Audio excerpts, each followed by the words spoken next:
Okay, I think we're live at this point, and nobody knows it but me. Just getting things set up here, and people might join, they might not. This is for those who are joining post live. This is just a shop hangout for anyone who wants to be a fly on the wall. Check out what I'm working on this Saturday. And if you have any questions, you can post them in the chat, or if you have a problem on a piano that we want to take a look at, you can join this stream with your video on your phone and kind of show us the piano, show us what's going on, or whatever your question has to do with, and we can answer it that way.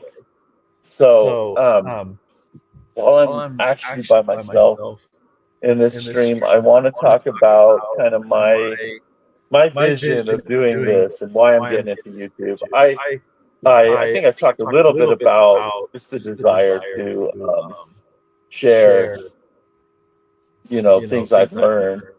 But one thing also, if you've talked to a lot of piano tuners, for the most part, it's pretty nerdy stuff that we do, and there's not really anyone who's willing to listen to what you're interested about, right? And so any chance to talk shop is a good one, and people are willing to share a lot. Usually piano musicians are pretty willing to share about their craft or about what they do. And I wanted to take that a step further, just really open it up. And my vision in doing this is, I have a bad echo. Let me mute one of my cameras here. Thanks for that, Dean. Is that any better? Did that fix the echo right there? Hopefully that fixed it. I'm going to keep talking. You tell me whether or not it fixed it. But I kind of have this idea. I mean, we're all trying to provide for our needs, right, with the work that we do and have fun doing it. Let's see. Let me check to see if this fixed the echo, though, first. Give me a yes or no if you can.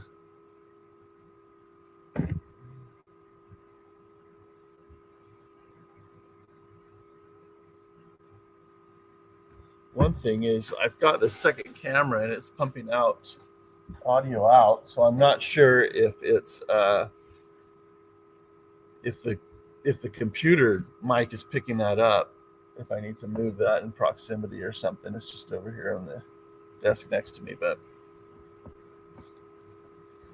great. Okay, we're good. No echo. Thank you very much.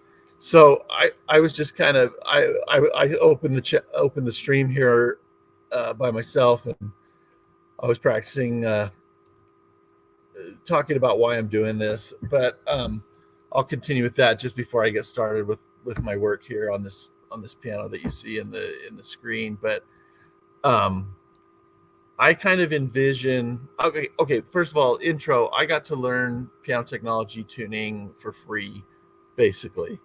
Now I volunteered my services a lot as I was learning with mentors to work for free in exchange for information, for sure.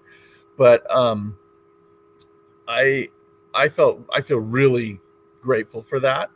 And so I am kind of on a mission in a way to provide really good information, really good connection to tools, supplies, good information to customers, to be able to get piano repairs, piano adjustments done really, really professionally and well. And I want to open that up to people throughout the world. Especially, I'm envisioning someone in a circumstance somewhere in the world or somewhere even close by that really has great aptitude to be of service in this industry, but they don't have the connections. And while a lot are choosing to, open up online schools, online courses for income opportunities for themselves, and there's nothing wrong with that, right? I don't think there's anything ethically wrong with that, but my goal is to provide even better information at a more affordable cost. So I'm envisioning someone who doesn't have the connections, doesn't have the means to put down thousands of dollars on a course. I would like to provide snippets of information that, as collectively on YouTube, could be a complete training course for somebody, and they could basically, chew it and swallow it at their rate. If someone's willing to pitch in $2 or $3 for a little bit of an information or a tool or something, that would be much more affordable and could lead to them being able to provide for themselves with the aptitude and interests that they have in a field that I've found to be really greatly rewarding. So enough talking. If you're joining, there's hardly anyone joining at this point, but if you have any questions, just type it in the chat. I'll check it periodically. I'm going to be working on this piano right behind me here. It's a Steinway A mahogany, and we're just trying to put it together before final polishing and sending it out to the customer. So I'll be doing different things, and I'll talk about what I'm doing.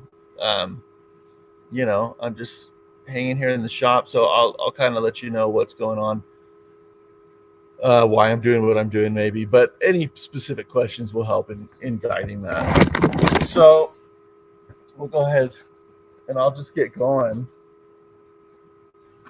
And this is not meant to keep anyone captive, for the entire time. This is just kind of enter and leave as you please.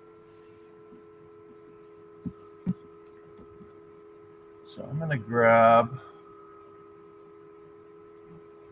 one thing I have to do right next on this piano. I know I'm going to have to put dampers on it, and so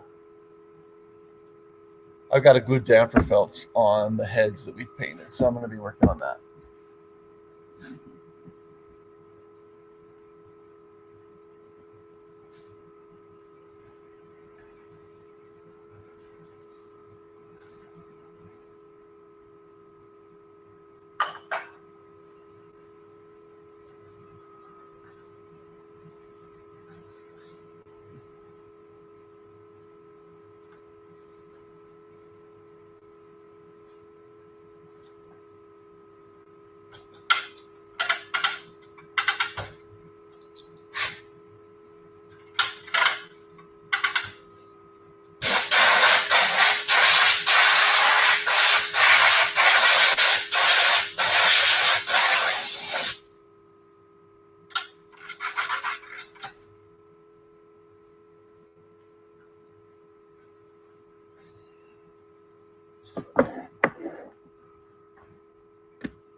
If you're just joining, this is just a hangout. Post your questions on the chat. If you want to join with video, if you want me to diagnose something, if possible, online, I'm open to that. Just I'll be checking the chat periodically as I work on things here. So right now I'm gluing on some damper felts for this Steinway that I'm putting together today.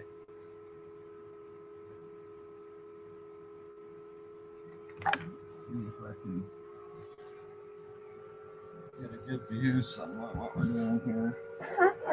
So I've got these painted damper heads, and I'm going to go grab the felts for them. We're going to be gluing these on. I should probably show you this piano. I mean, you'll see it, but it's gorgeous. It's been refinished. And what we do is we refinish it to a point, and then we do the final polishing after we've strung it and been all around it with our tools and things, so we don't have to worry about. So it could just be totally immaculate and perfect.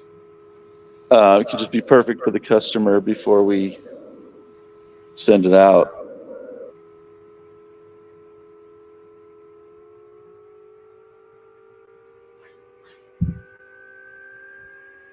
So I'm going to grab my felts.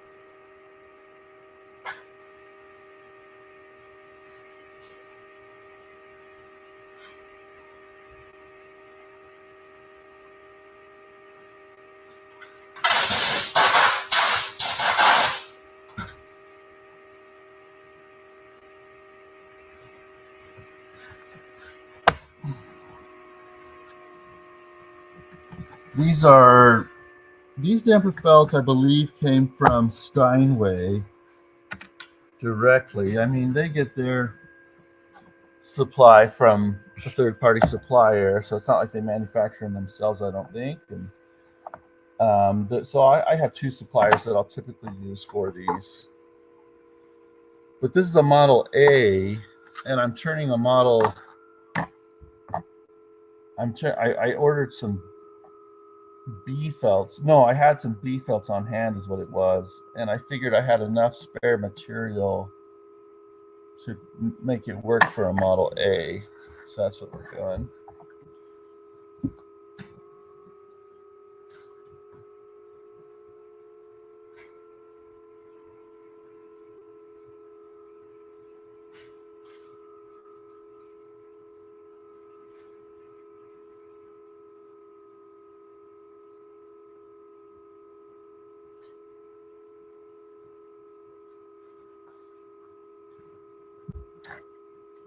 I like to have my surfaces really clean when I'm working with felt, just to keep it nice, white, clean, and nothing caking on it that would cause a bad sound on the strings.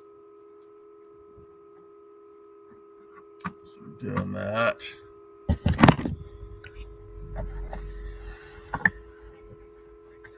So these felts usually come with the base pieces on top.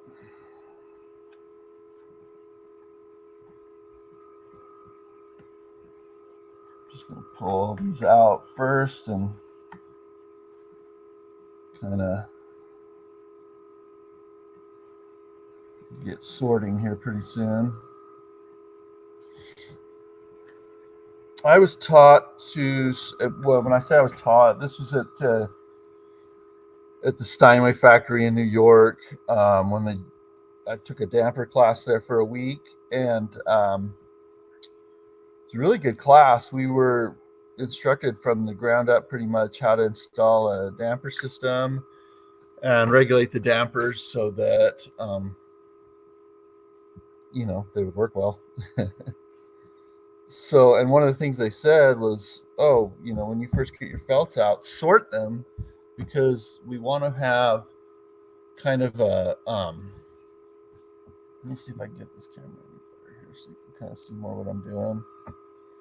Let's see, hopefully this doesn't echo more.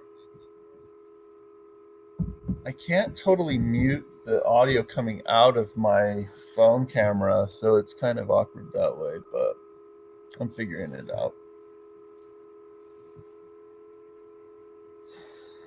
So the reason why we would sort them is basically to try and get a straight line of the damper heads as they sit on the strings as much as possible. So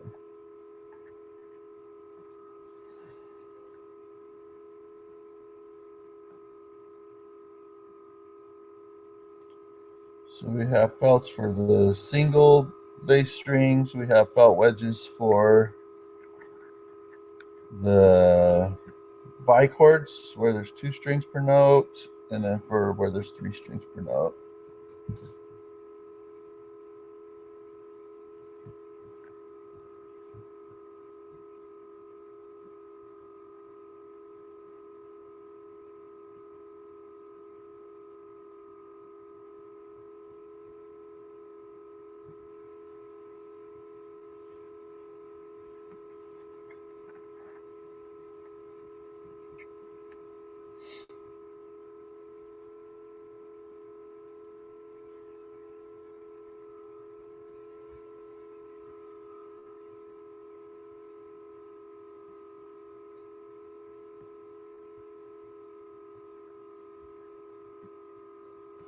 So a Model A has more bichord notes in it because in the tenor here, we've got what?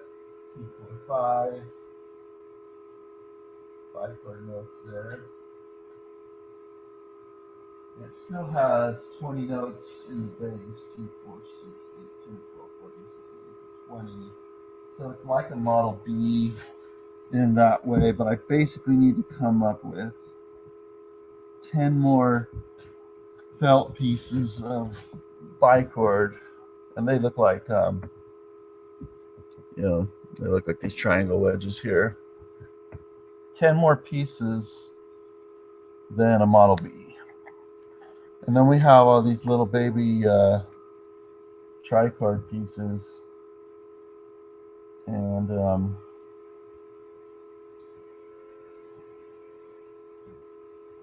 sorry if I seem scatterbrained, it's because I am. it's like multitasking times 10 to try and figure out the streaming, working, talking, So, but I'm doing this to myself on purpose, so I know what I'm in for. It's okay. I'll get settled into it. So anyway, I have a bunch of these. I'm going to take these off.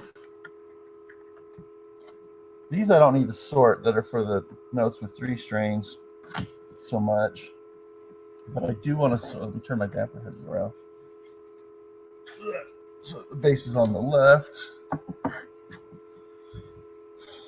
It's a pretty good camera view. I think you can kind of see what's going on.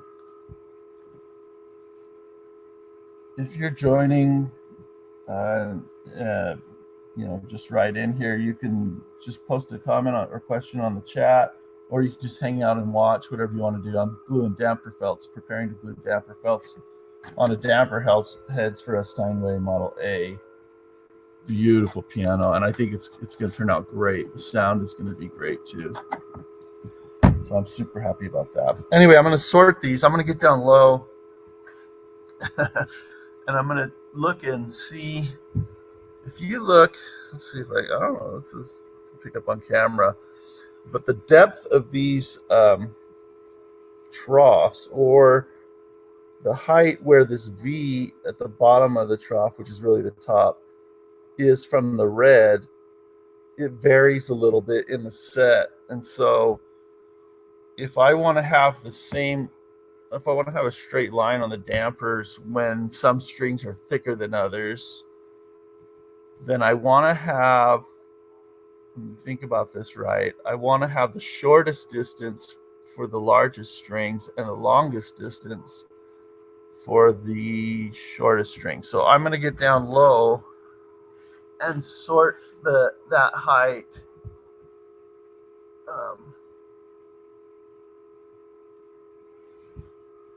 Let's see. So you can see from my view what I kind of look at. I just get down here like this so I can see the height of these troughs really easy. And some are definitely higher than others. I'm going to put this here, and I'm going to keep sorting like that. I'm going to get even lower. I've got this really cool rolly chair that's great for when you need to get a low eye view on the workbench. The local university piano shop has adjustable workbenches. I wish I had that. But anyways.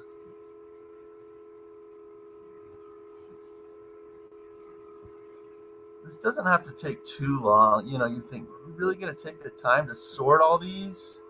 And does it really matter? I ask myself that same question as I'm doing this, but it's not so bad.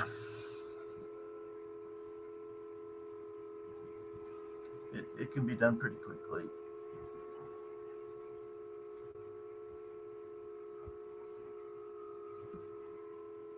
I just keep putting the ones that, think about this right. Yeah, so I just keep sorting to one side or the other.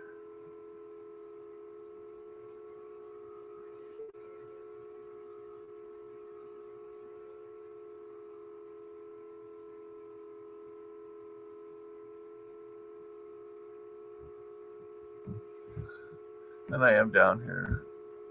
For those of you just joining, feel free to post questions in the chat. I will respond to them.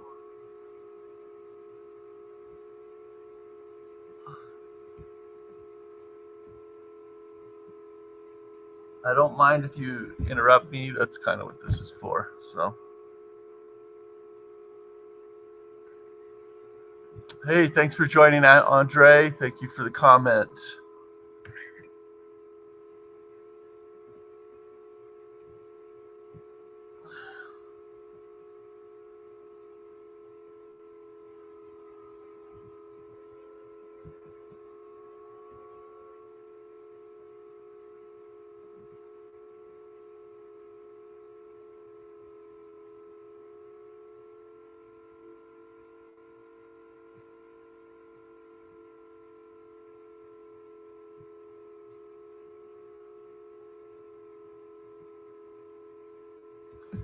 Anyway, is this worth it? I do think it's pretty good, a good thing.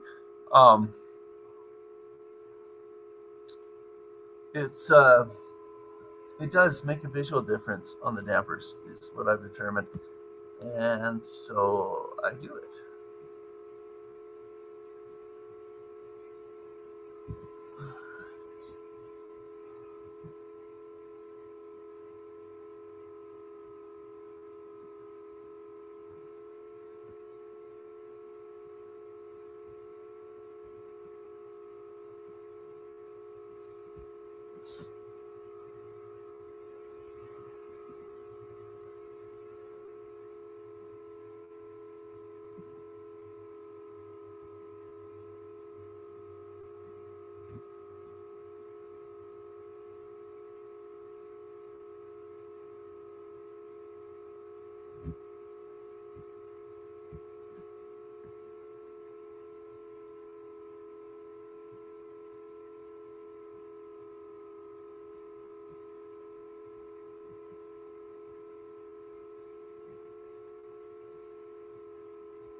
This is probably enough to turn.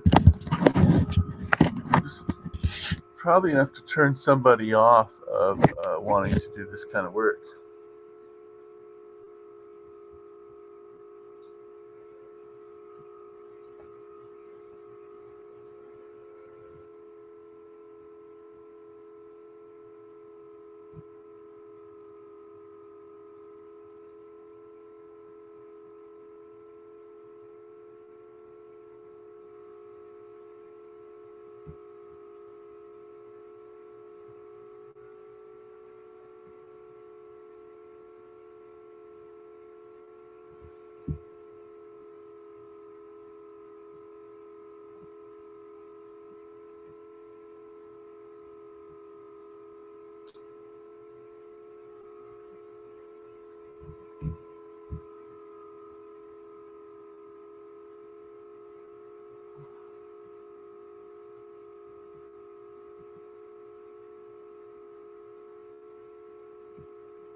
For the wedges for the notes with 2 strings, I'm down here on the floor if you're wondering. For the wedges for the notes with 2 strings, I'm sorting them according to the width of the wedge. Some, when they're manufactured and cut, some are fatter than others. Now these are pretty good to where you don't see much of a difference. But if the strings are skinnier or fatter, that wedge is going to sink down deeper or more shallow into the strings, and then so the level of the damper heads may or may not be level at that point. So it is worth sorting for thickness. For that, I like to look down from the top and just see the thickness of the wedge. I just sort them that way. And actually, so it's counterintuitive. The fatter wedges need to go, maybe it's not counterintuitive to some people, maybe just stupid people like me. The fatter wedges need to go in the skinnier strings, so the note's higher up on the scale. And I'm just prepping damper. If you just joined, I'm prepping damper felts to glue onto the damper heads for this Steinway Model A that I have back here that I'm working on. Okay, so I'm going to sort the fatter ones to the right, skinny to the left, so that they fit in the in between the big fat bass strings. And if I take a view, I don't know if it'll be really visible, but when I look down on it, some look more skinny than others. Just the top cut on there. They're pretty close, but it does make a difference. It looks just a lot more tidy when you sort them. So skinny ones to the left.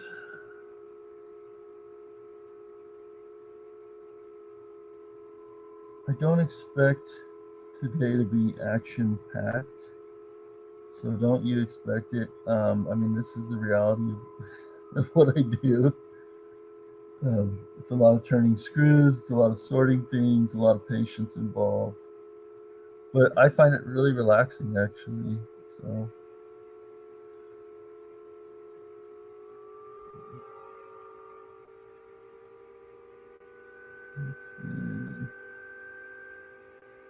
I'm getting here. We're starting to look pretty sorted.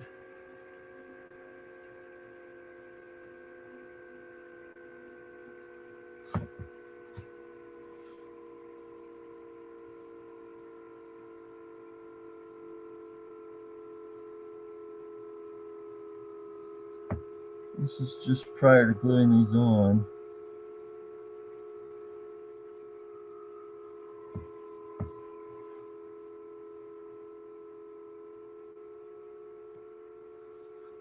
If you've just joined the chat, feel free to put your comments, questions in there, and I will respond to them. I'll stop what I'm doing. We'll talk about whatever you want to talk about. It doesn't have to do with what I'm doing here.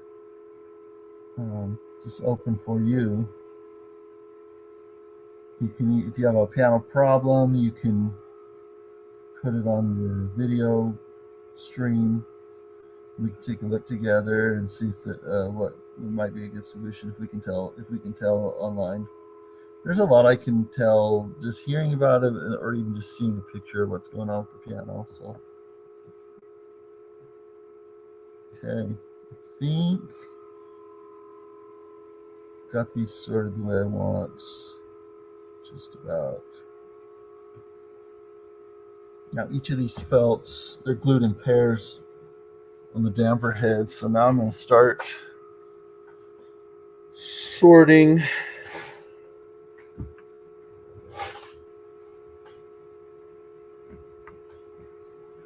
Okay. Now I'm going to start sorting them into pairs.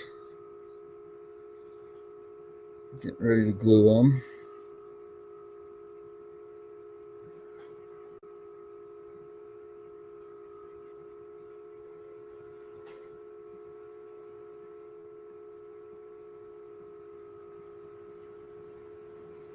I like to look down from the top because sometimes one on these wedges, sometimes one side will be fatter than the other. I like to make sure that they match with their partner, on a set. Hey, welcome. Let me see here. Your question is, do you guys ever travel out of state to hang new hammers on an old Steinway, having trouble to find someone local? I mean, yeah, I like to stay home if I can, right? But we could do that.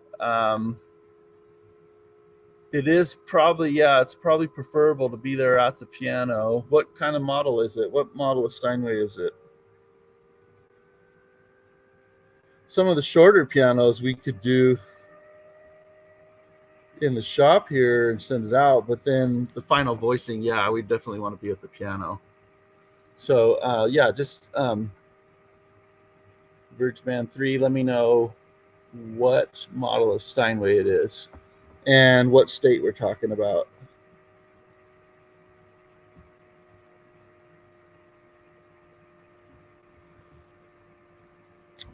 Oh, Hamburg. Oh, that's great. What kind of hammers are you putting on it? Would you want Hamburg hammers or New York Steinway hammers?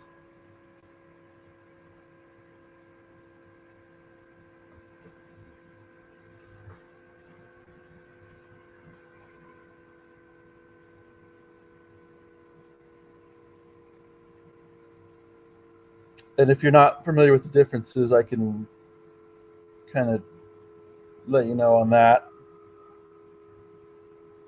Or, there's aftermarket hammers too. Some people prefer that. You save maybe $1,000 difference on the cost of the hammer. So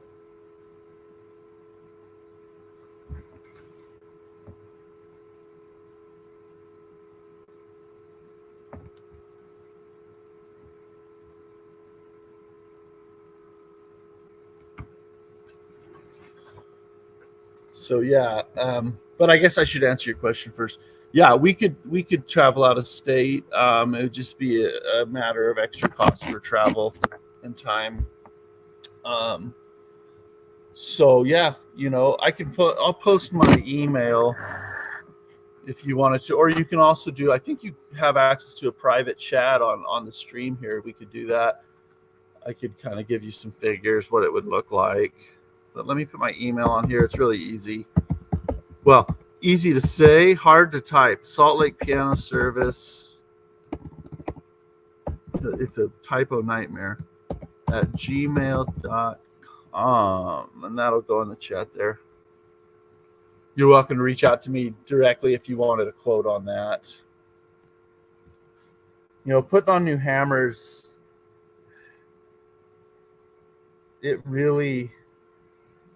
the final voicing makes all the difference. Someone could hang hammers really well.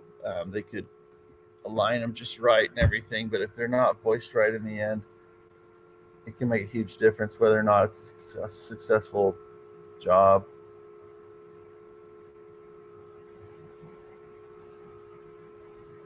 Also, if I know kind of where you're located,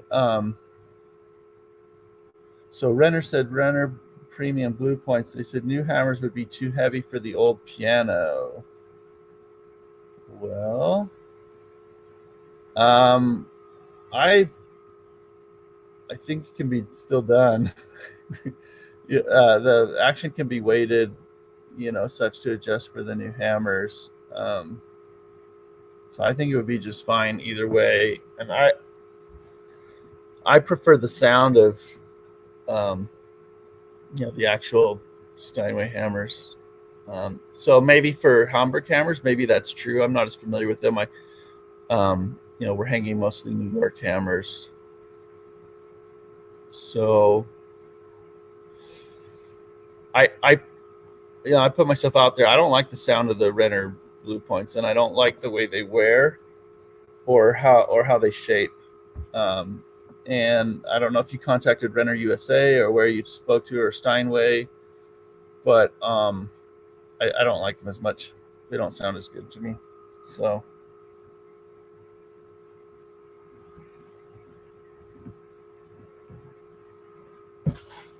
I've got my pairs. I've got 2, 4, 6, 8,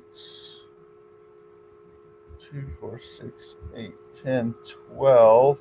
So there's my bass notes. Now I need extra bytewords on there. Oh, I was going to say also, Vergeman 3, if you're saying you're having trouble locally, obviously you'd save way more money if you could get someone local. If I knew where you are, I am connected to the network of Steinway approved technicians. I'm on that group. And so I could maybe find out if there is someone closer to you. So if you're in Arkansas, we could look into that. Just give me an email and with your info, and I can run it past and maybe send you a couple options on that.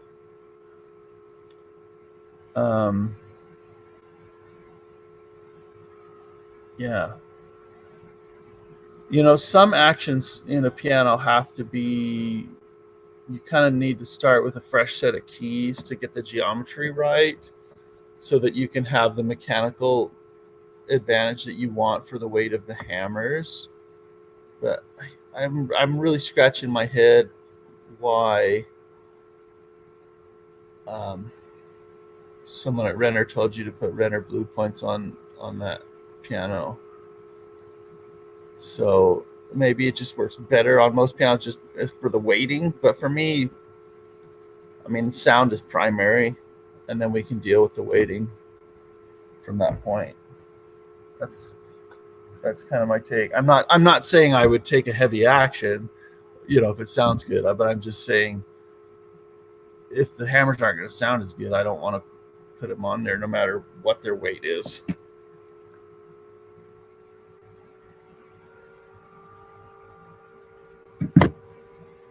Let me go get some more felt material.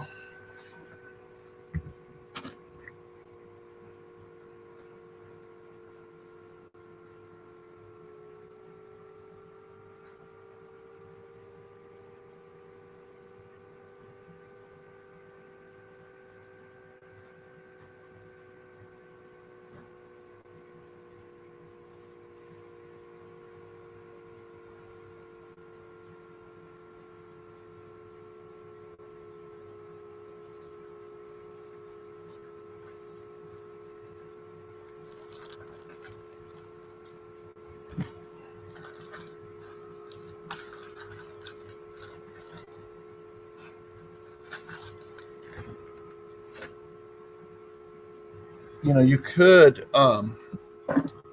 Vergeman 3, if you're still on there, you could also, let's see, I believe the website is service.steinway.com. And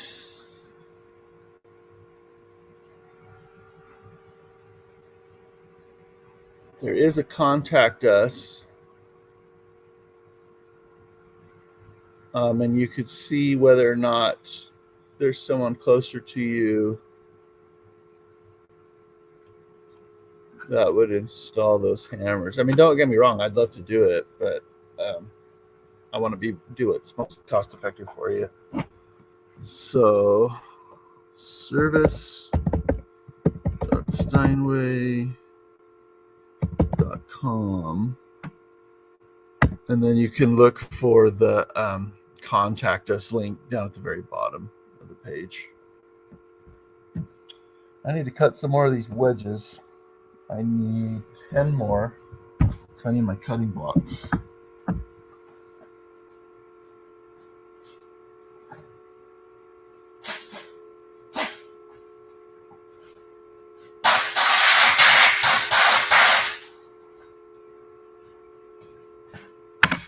Get some brand new razor blade material. This cutting block has lines in it. It helps me cut whatever length I want. And yeah, and it's shaped like a V, so it's easy to press in there.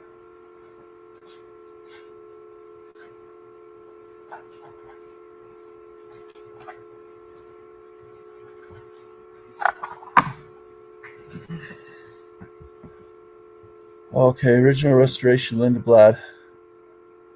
They recommended the Renner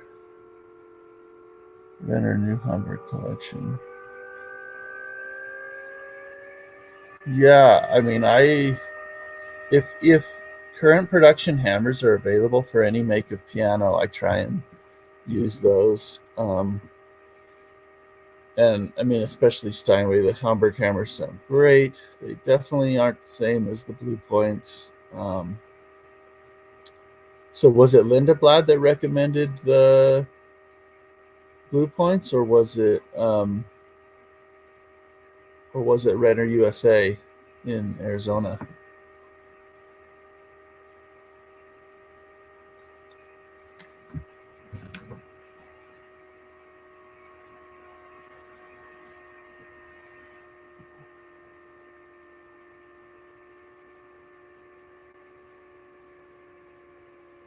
Because I think if you get someone who knows how to voice the Hamburg hammers right, if that's what you want, I mean that sound. If describing the different.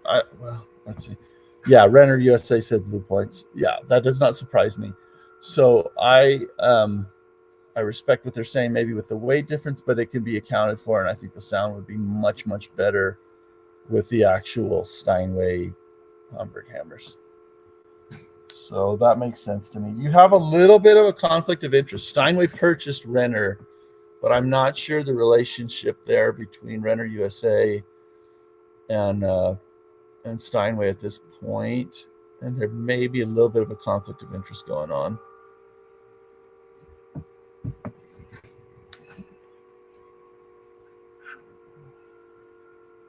That sounds slanderous. I don't mean to sound that way, but that might be the case. I would be careful. The old original Action, the moving parts on the Action could be an issue. If those have not been replaced. Steinway changed. Let me get out a part and show you on the video.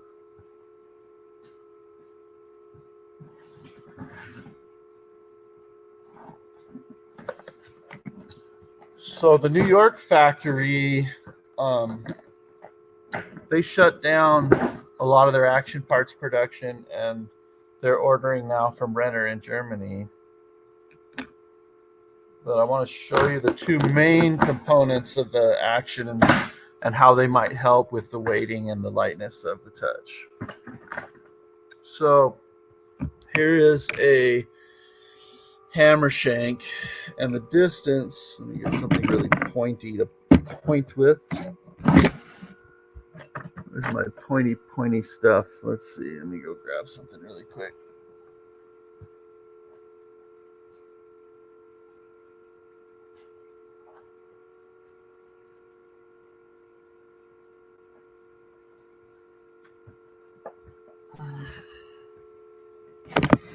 Okay, old Action versus new hammers. Yeah, what it is just geometry and mechanical advantage. It's just a lever system. It's geared a certain way, and the key lever is huge in that.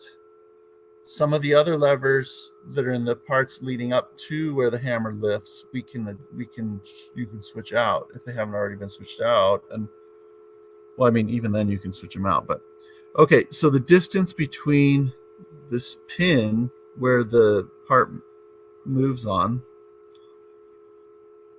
and the center of the knuckle core here, right there, that distance, it makes a mechanical advantage, right? If the hammer's hanging on the end of this is the lever and this is the fulcrum right here. So the further out it is, the easier it is to lift a heavier hammer. Okay. So so you would definitely want to change out the shanks. Steinway changed the design to move this knuckle out 1 more millimeter, which doesn't sound like a lot, but it's a big deal. And then the corresponding part below it here, it sits like this, right? And it lifts the hammer like that. The corresponding part, they call it a whipping or a repetition, is meant to line up with the core of that knuckle to give it a mechanical advantage, okay, of leverage. So you would want to change out both these components with the action along with new hammers, unless you already have the current version. The distance is, I believe it's 16 millimeters versus 17 millimeters. 17 millimeters is the new distance. Okay. So I think if you put those new parts with the new hammers, it would feel pretty good. I don't think there would be a weight problem, but again, I'm less familiar. I'm mostly installing New York hammers, New York Steinway hammers, and so the weighting might be slightly different there. That's a great question. Feel free to keep pressing me on it. What other questions you have, or even if you wanted to show the piano just for fun, we can get you on the video too. Because I know everyone loves to be on camera, right? Okay. Meanwhile, trying to cut some damper felts.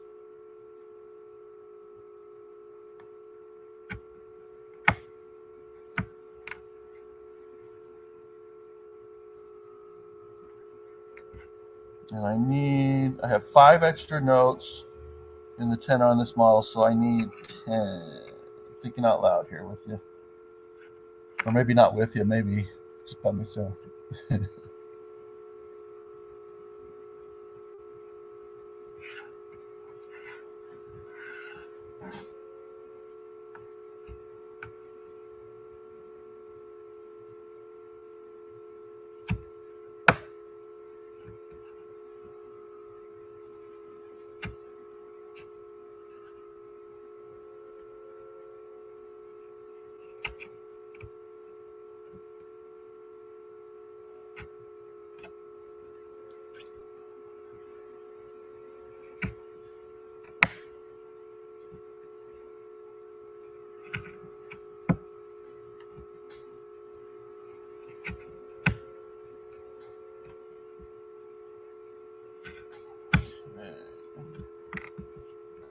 Scoop these out. Voila.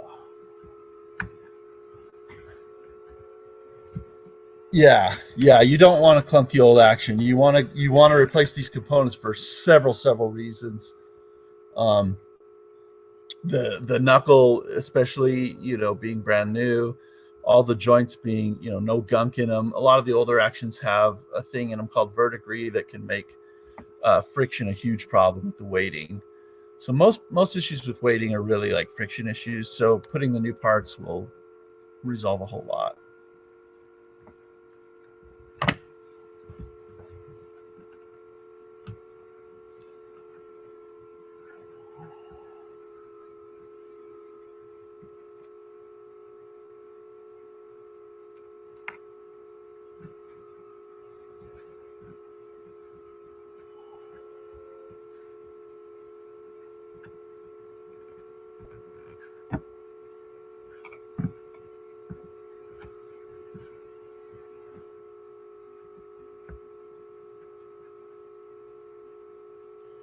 Hey, if you're just joining, welcome.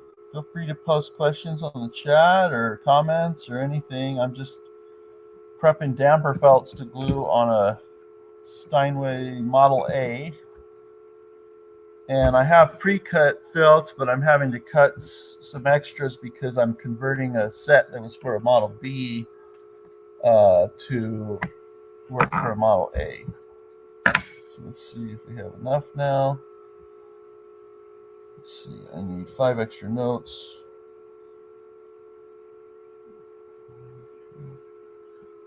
3, 4, 5, just perfect. I didn't even count it, but it worked out just right. And they're the same length now as the other ones, but I just ordered it as a strip and then cut it from there. So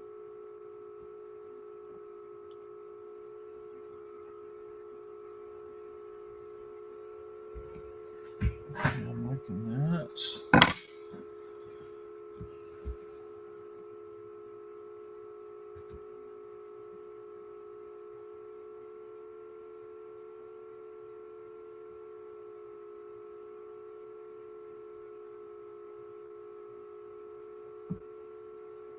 Okay, so I'm going to go ahead and glue the base dampers on. For that, I'm going to use glue I use for just about everything, which is Type On Quick and Thick.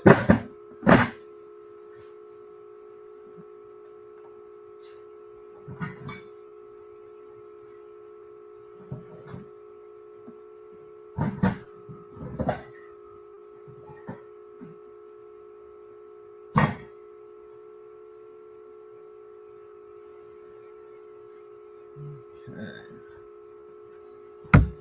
Bottle of glue here.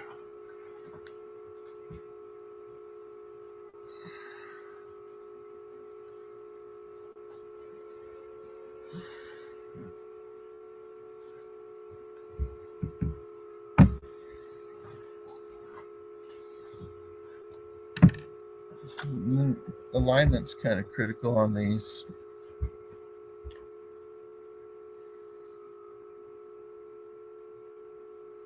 I'm not getting too much glue, but enough that it's going to hold well and evenly.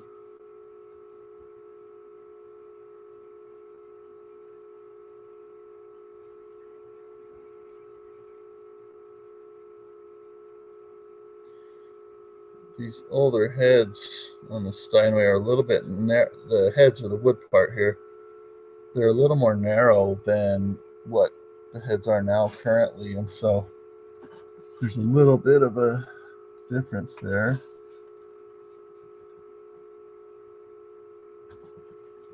Let's see. Right there.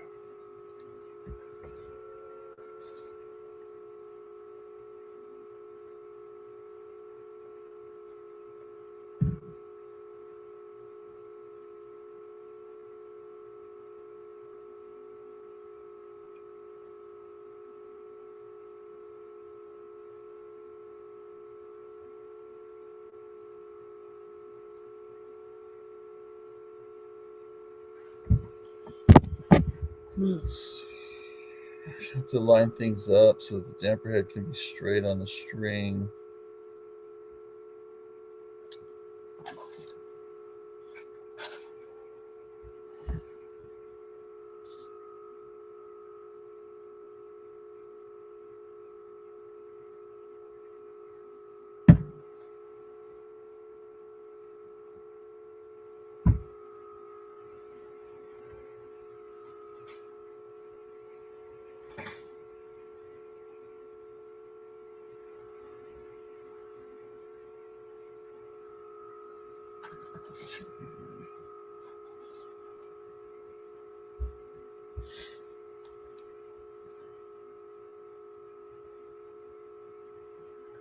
If you're just joining, feel free to interrupt me if you want and ask a question on the chat, and I'll respond to it.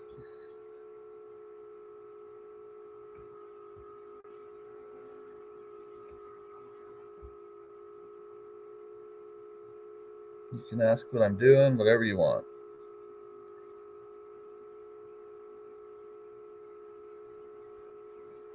I just thought this would be kind of a fun way, people could go about their regular Saturday business, but also if they wanted to fire a question or pick up some extra, just exposure and knowledge to the craft here.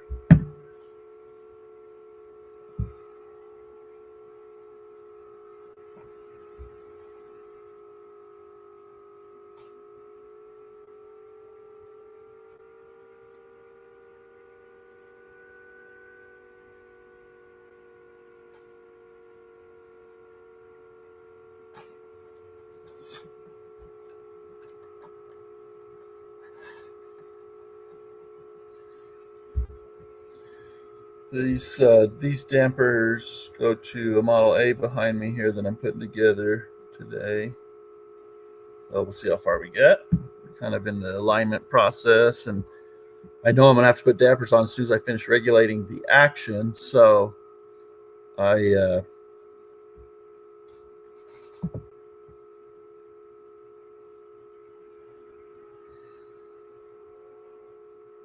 So I thought, well, I'll glue these on, let them dry, and then I can, by the time I finish regulating, I'll be ready to regulate these dampers.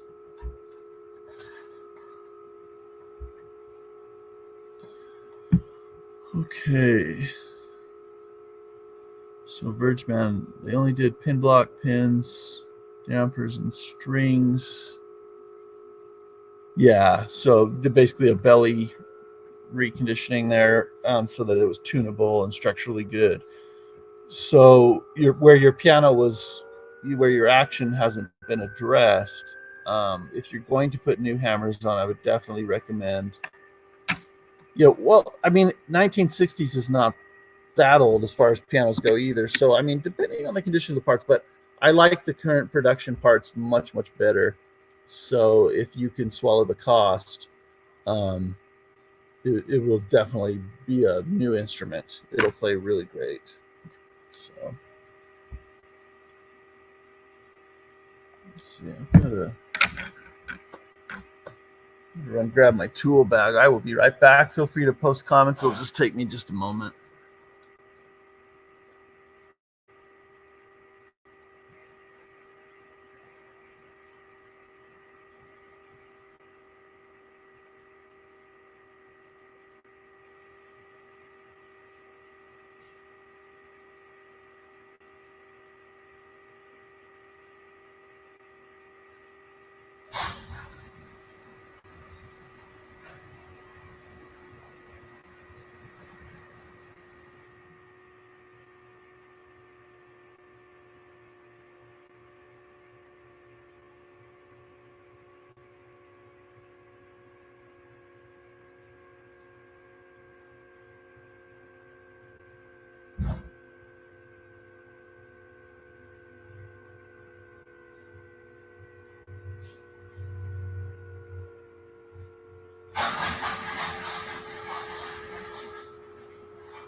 Sometimes on these dampers, the wire where it inserts into the head is kind of coming loose or wasn't pounded through well. I just want this one. I'm feeling it protrude out of here, the wire, and then if I make adjustment, it won't be as stable. So I want to tap that back in. Is what I'm doing. So I was just grabbing a ball peen hammer. Oh, it's in a different kit. I will be back.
Okay.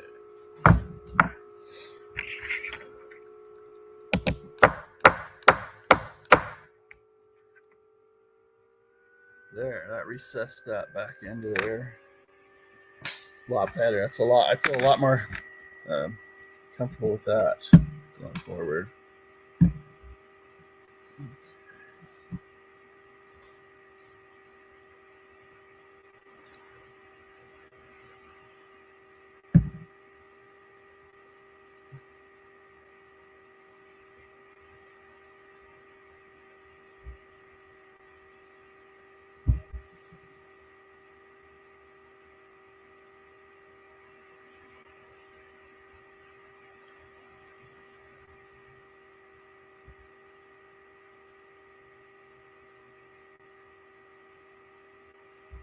If you're just joining, feel free to interrupt me, put comments in the chat, and I'll see them and I'll respond. Meanwhile, I'm just doing my thing here, just gluing some damper felts on, and I hope you don't mind me being less formal, but I think this could be a great way to disseminate a lot of good information that people are looking for, either getting into the trade or just curious about the process of rebuilding pianos and things.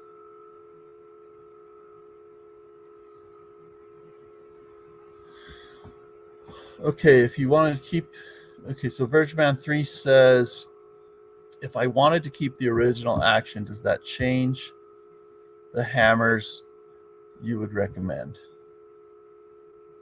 Let me think about it. No. I would just deal with the weighting as I needed. It just means you're not getting as good a difference, but really the hammer will make a huge difference to the tone. So, if the other parts are working fine and they can be adjusted fine, then you shouldn't have any issues. If there's a lot of friction on those old parts, or what I was saying, verdigris, if there's verdigris on the parts, it'll be hard to keep it working well. So that's a good question.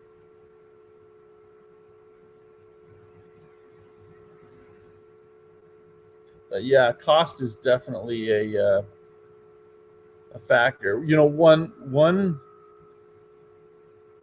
thing, I don't know if you've looked into Virgin Man 3. I don't know if you've looked into other part manufacturers. For instance, these are genuine Steinway parts. They're really great parts, but you could get other parts. For instance, there are parts manufactured by Renner, or Takiwa is a company I really love, Japanese company. The parts work really well. I've never had issues with them. And if that lowered the cost, for you on the job to where it was feasible, you might look into that. But when I analyzed it last, it really only saves you a couple thousand off the job, I think, which is significant to some, but it just depends on what your preference is.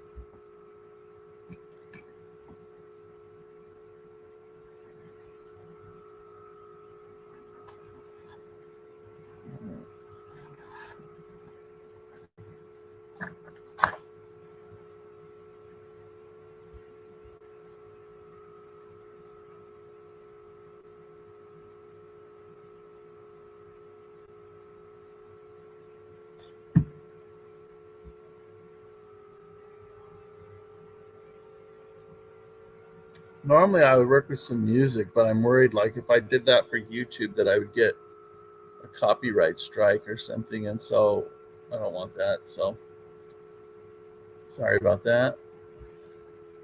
You'll have to turn on your own music while you're enjoying the show here. The shop show.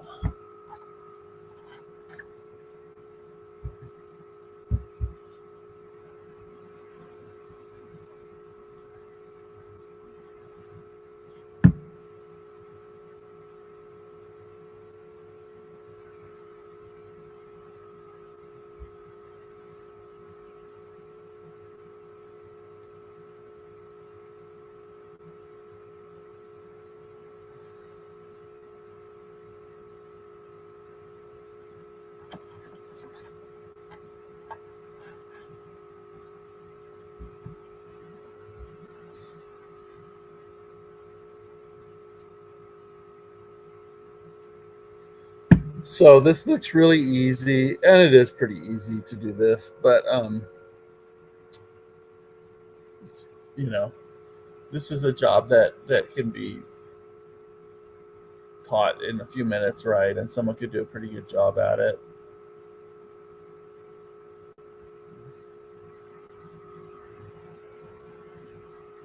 But today in the shop, I'm by myself so far, so it's me doing it, which is just fine. I like this kind of job, actually. It's pretty chill.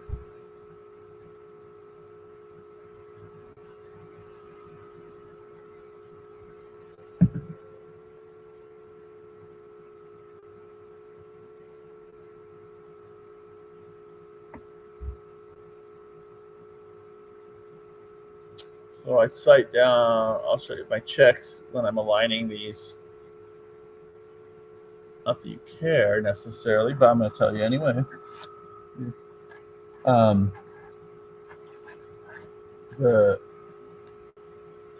Okay, so first thing after I spread the glue. By the way, this glue dries clear, which is nice. So if there is a little much there, you're not going to see it at all in the piano. So that one I want to flip around. But anyway, I align it first front to back so that it's just underneath, just behind the bevel of the wood there on either side. And I try and center it and align the wedges to my view there. And then I'll turn it over and look from the top and try and center it that way. And then I'll just sight down the wedge and try and get it. Of course, the camera's deceptive here. Sight down that wedge and try and get it aligned.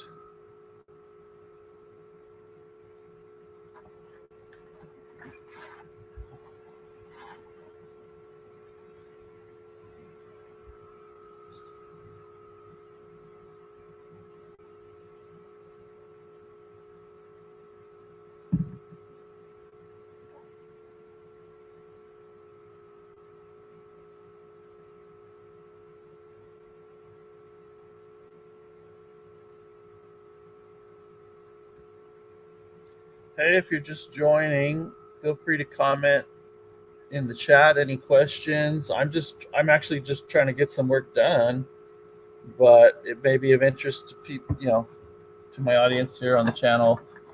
I'm working on a Steinway Model A, putting it together, and right now I'm just regluing damper felts.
Okay. I'm just gluing damper felts onto these damper heads for a Model A. Feel free to interrupt me if you have questions or if you want to leave a comment about anything you'd like to see on the channel, stuff like that. But pretty informal today.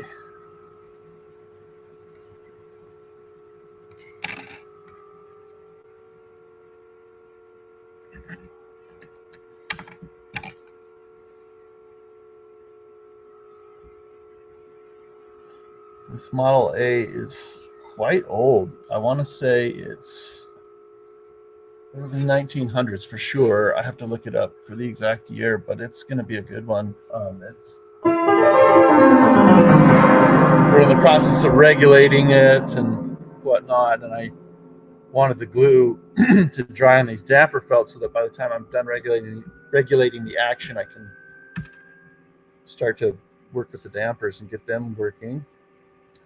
And we can move on to tuning it and voicing it. This is kind of the final steps of the process of rebuilding, where you actually put the piano together and start to see how it's going to sound. It's really rewarding. Unless you have a problem piano, it doesn't sound that great. But hopefully, we do everything we can to avoid that here.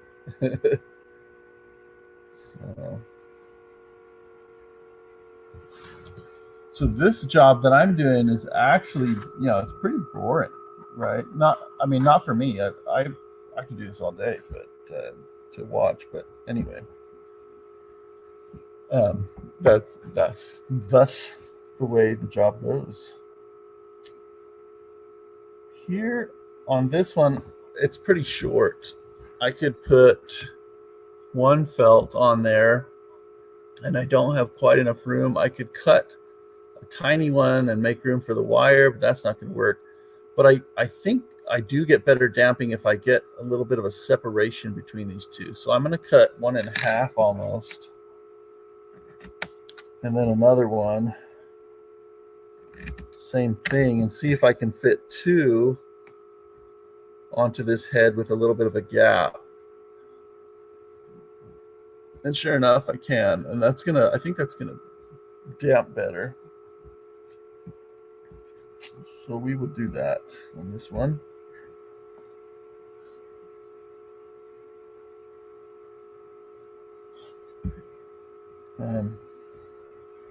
If you're just joining, just to hang out, welcome. It's great to have you here. If you have a burning question, don't be shy. Just post it on the chat, and I will respond to it. I can see the comments come up, and we'll talk about what you want to talk about, and I'll just try and get things done in the meantime.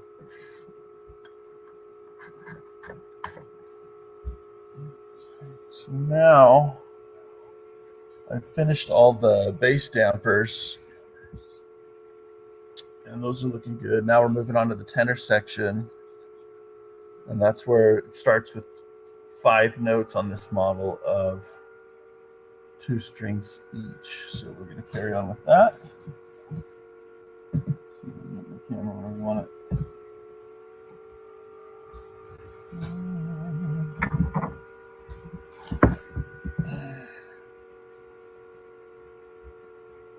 That's pretty good. Okay.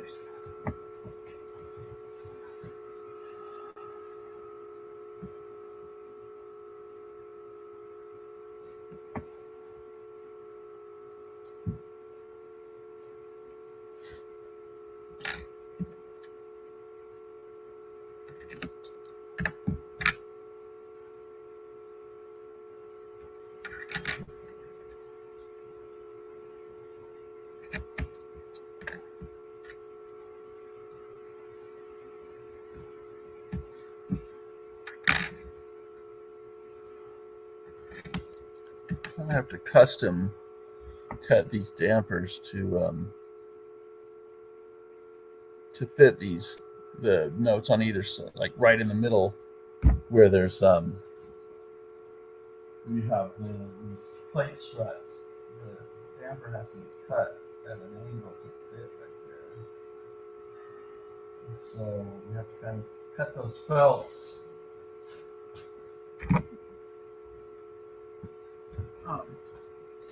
in a way that will work.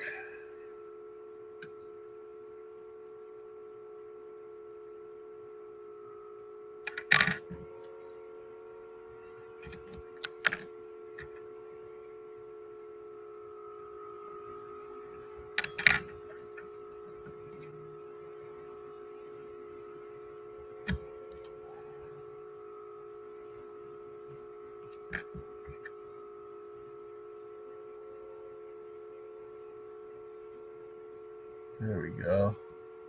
So I had to kind of mutilate this guy in different ways. Not mutilate, but just cut it so that it would fit and center around this wire right there. Oh, I can't show that very well on the camera. Come on. There we go. So that's what I'm doing right now.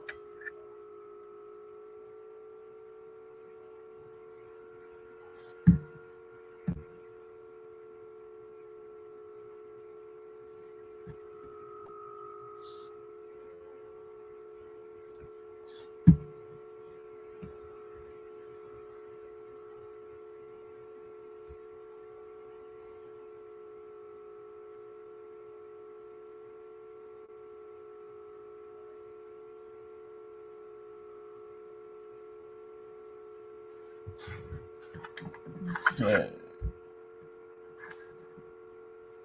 It gets a little more normal from here on out on the set. Still have to trim this one a little bit. There we go.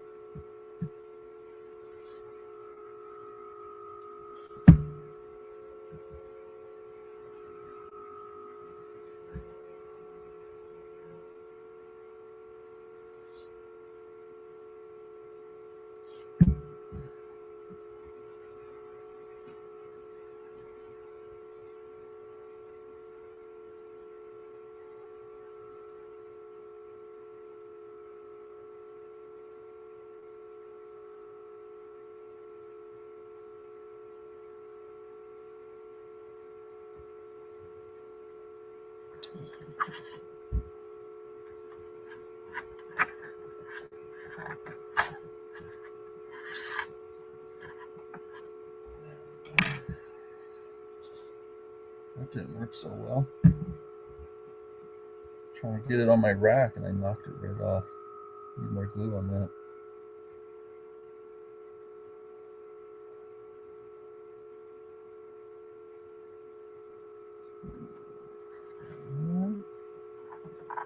Three more notes of bass dampers, and then I'll move to the treble dampers.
Tap this one in a bit.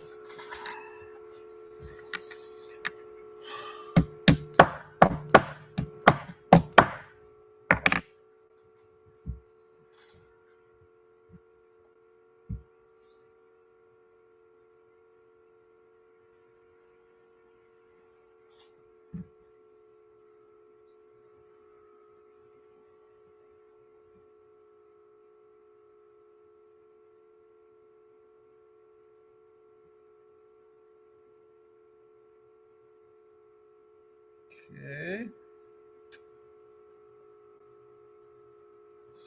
That's good. All right, now I need to track. Now I have to be careful which. Oh, by the way, if you're just joining, this isn't like a structured agenda where I'm going to instruct on something. It's just a I'm doing the job on this piano, and you're welcome to interrupt me and ask questions and whatnot. If you want me to help diagnose something on your piano, you can join in through video on the stream. I've pinned the link up the top. If you want to have a face-to-face conversation, I'm totally open to that. You can interrupt me. You can, ask anything. We'll talk about whatever you want to. I'm just working on gluing these damper felts here. And now I'm going to work on the treble area. And the way these are laid out is we're going to have one trichord felt, which is meant for 3 strings, right? It's split in the middle. So for the notes that have 3 strings, this goes on the front of the damper. And then, let's see, this camera's frozen on me here. I wonder why. Oh, there we go. This one goes on the front of the damper. And then we take a flat, and we'll start with the biggest ones first and get small. They get shorter. They're tapered in length, so they get shorter and shorter. And this flat will go on the back. That's the way New York Steinways have done their damping system on the New York made pianos. And I'll show you. We got to count how many notes are in the middle. Once we get to past these copper wound strings, once we get to these here is what we need to know how many are in this middle section here. 2, 4, 6, 7, 2, 14, 16, 18, 20, 26. So I'll see how many felts I have in this set. So we're gonna just lay these out first. These I don't have to sort. I'm not worried about the height. They're cut really uniformly enough. 2, 4, 6.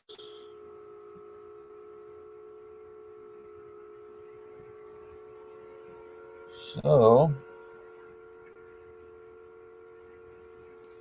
if you are a fan of tediousness, then welcome to the show, because a lot of these things people might say, I don't want to do that 88 times, 200 times over. I'm not into that, but that's the reality of a lot of these tasks. A lot of turning screws, a lot of laying out felts, gluing pieces over and over, which I love. I don't know. It's very calming to me. I like that kind of work. So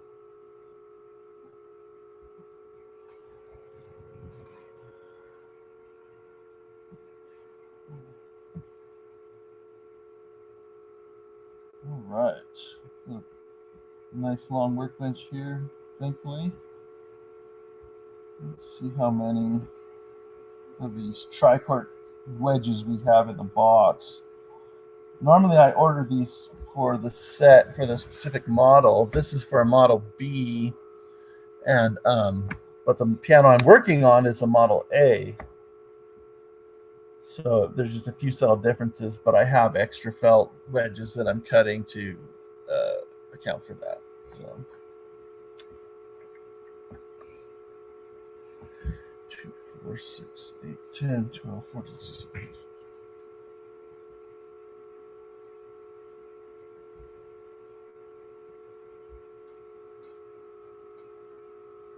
So I have a lot of extra trichord wedges. So what I'm gonna do for better damping is I'm gonna double up the notes front and back with both sides will have a wedge, and then at some point I will switch to singles.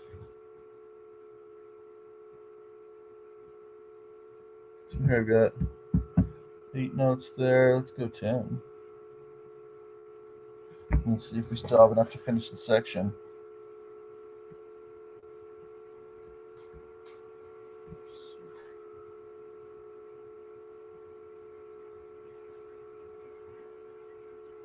Yeah, so I can keep going up most of this section with double wedges, which actually it's a pain to adjust in the piano and get working right with wedges. Not a real pain, but a little more tediousness of adjustment. But it'll damp better, I think.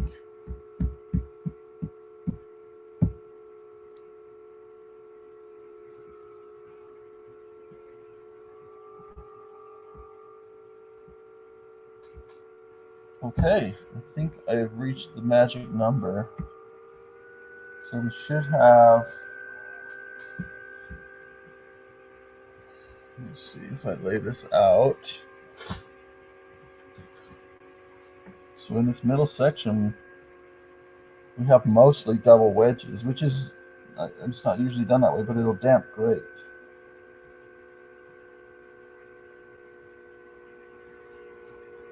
If I haven't said it to you already, feel free to interrupt me if you have any questions or comments. It could have to do with what I'm working on, but it certainly doesn't have to. Whatever you want to talk about, I will go that direction. And I'm happy to answer questions, even if it's only for one person. That's okay by me.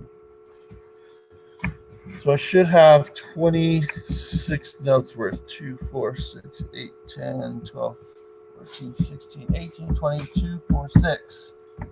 Double check that on the piano. 6, yes. And I even ended up with one extra wedge. So I'm going to start gluing these on. And I have to pay attention to what's the front and what's the back of the damper. Because with New York Steinways, we put the wedge on the front of the damper and the flat on the back of the damper.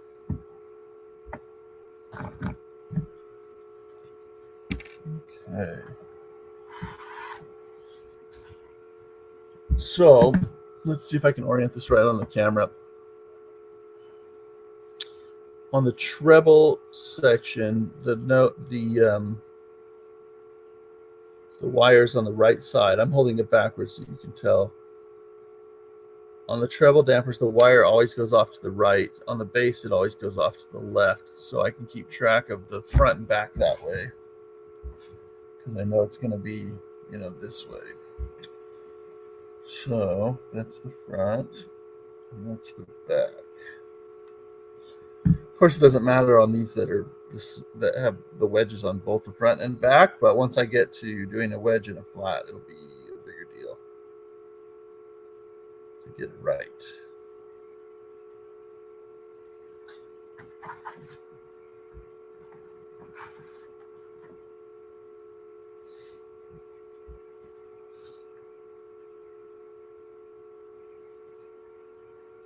I am keeping my eye on the chat.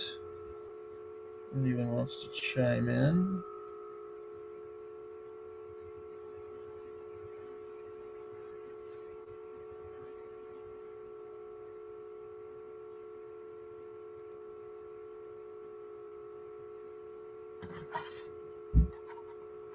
Although I am getting hungry at some point, I'm going to need to take a little late breakfast break here for me. But then I'll stream again. I'll open up the stream as long as I'm working today. It doesn't bother me. It's no sweat off my back. So.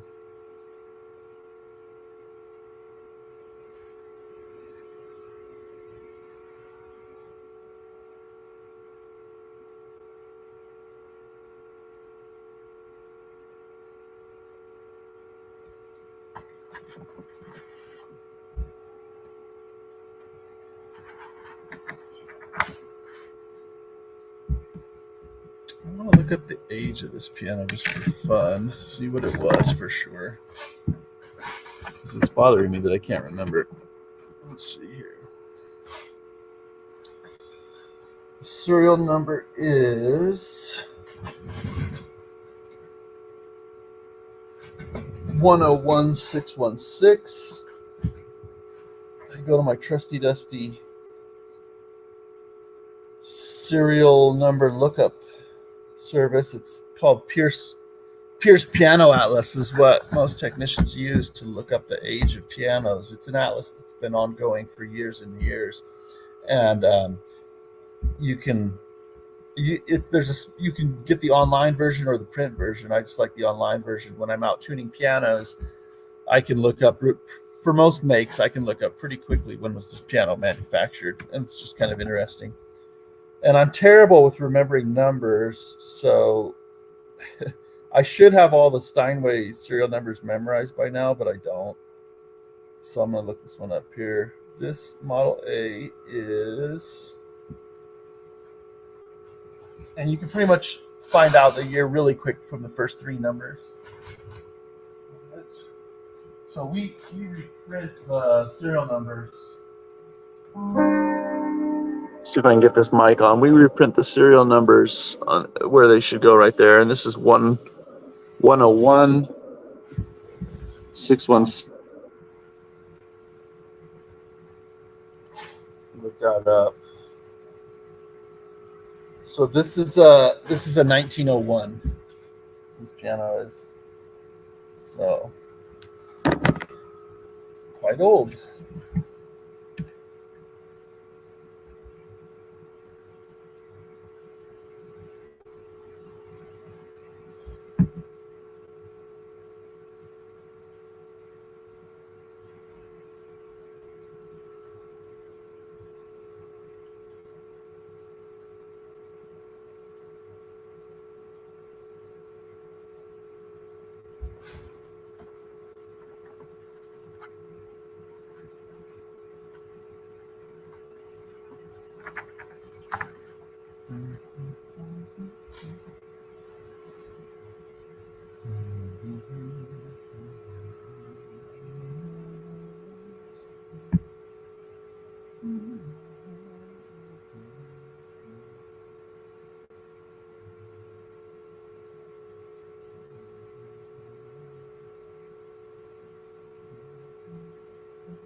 Tap this one in a bit.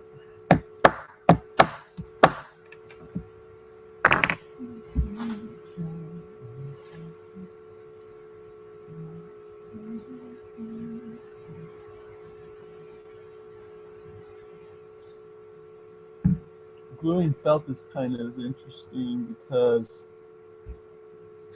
you think you have enough glue and it's too little, and then you think you got the right amount and it's too much because it absorbs some of the glue, so it's a slight challenge that way, determining the right amount.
So are most of the damper felt standard sizes and you only custom cut a few? Yes, for this, but I purchased these felts as a set specifically for Steinways.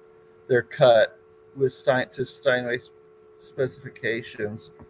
And And normally, yeah, you only just have to trim just a few felts just on the special cut dampers that have that angle that I was showing to work around the structure of the piano. So, I mean, different manufacturers will do things differently. Like with Yamaha, I ordered some damper felt from them because I was redoing a Yamaha and I wanted, there's different grades of felt, and it came to me as a strip. I had to cut all of them. That's just the way they do it, and they didn't have the red backing glued on already, so I had to do that as well. But for all the Steinway sets, you don't usually have to do much trimming. So like I said, pretty much anybody could do this job. But it has to be done. It's all part of the overall thing.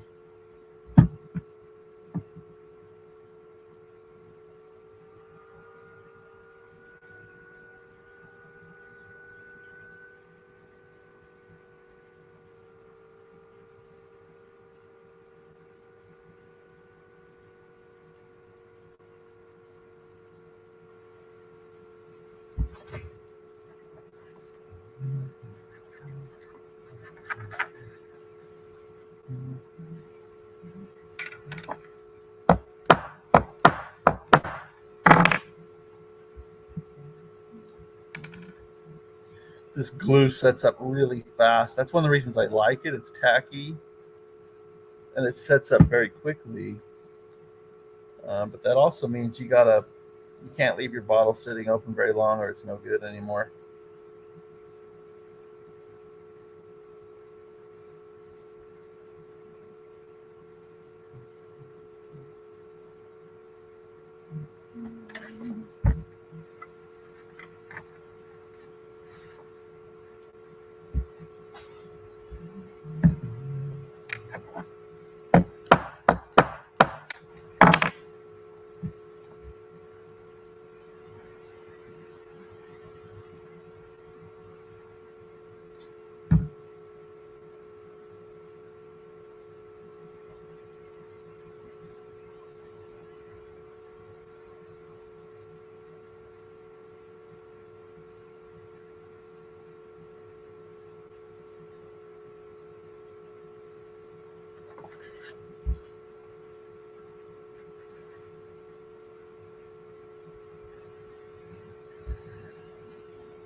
if you're just joining the stream, just kind of checking in, feel free to interrupt me by putting comments on the chat or joining the StreamYard link above through video. If you want to show me something on a piano to take a look at, happy to do that.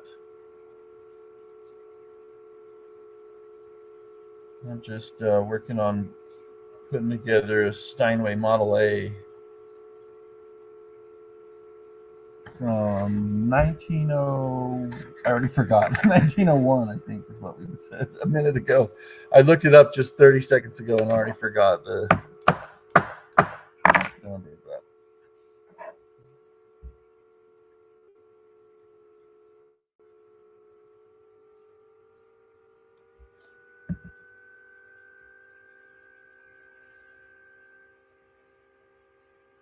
I am curious to know, those who tune in, what types of things are you looking for, information-wise, that cause you to click on a stream like this or look into the channel. Where are you at? Are you a hobbyist? Are you a piano owner looking for advice?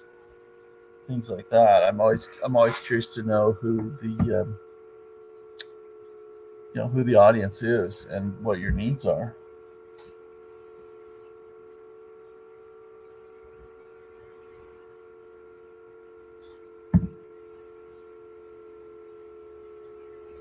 I'm kind of new to all this YouTube thing. I mean, I've been doing it over the course of years here and there, and I've enjoyed it. I've enjoyed reaching out and, the thought of providing information that someone else needs and maybe doesn't have access to locally. That's pretty cool to me. So.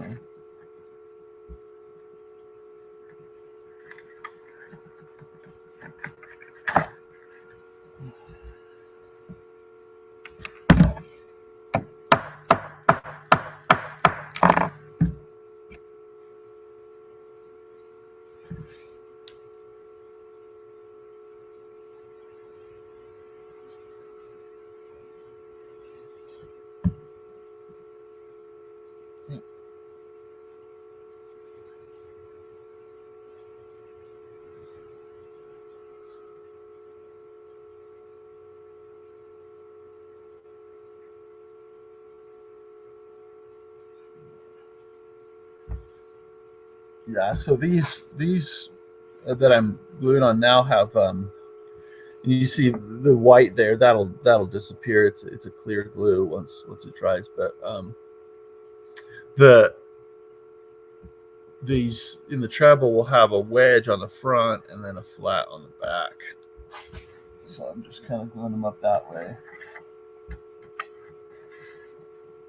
And I'm almost done, which I'm excited about. We get into some of the action regulation on this thing. On the piano behind me here.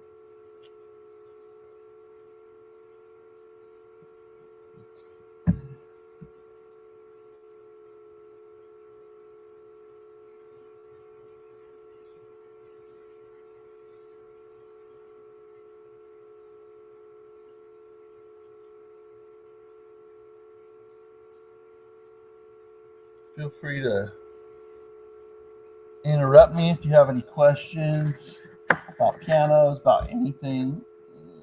We can talk whatever. It's very informal here today.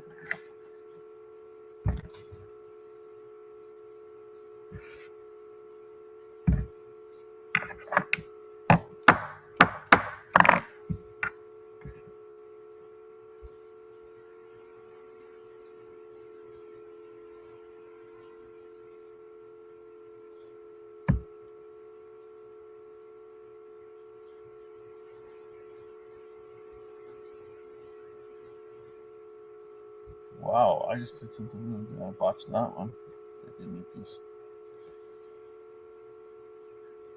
Good thing there's extras.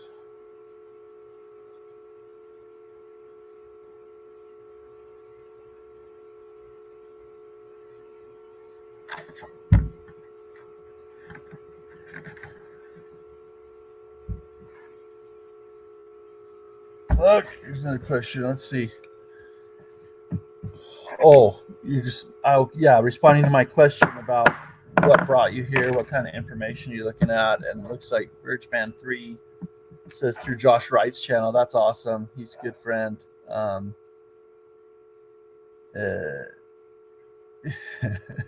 it's the let's see. I wonder if I have hair envy of Josh. Definitely, I have hair envy of anyone with hair. So yeah, if that's what you're asking, yeah.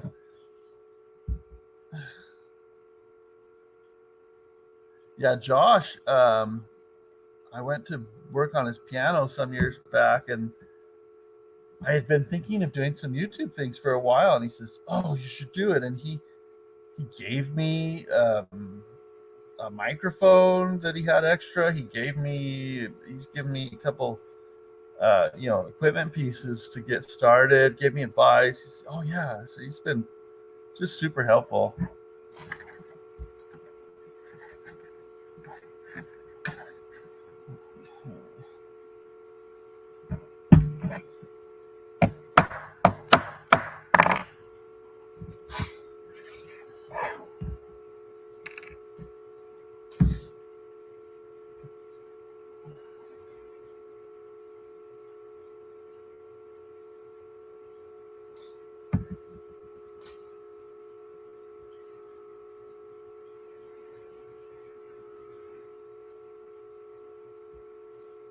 I can add music to the background of these streams, but I think it gets really annoying fast.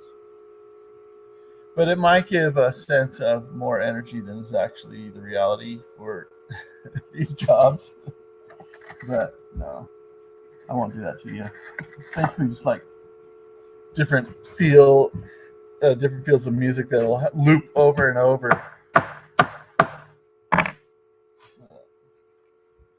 We'll just be a little more real today. We'll just go nice and calm. It's raining here in Salt Lake today, so I'm hearing my drain pipe flow with water. It's very relaxing, very nice.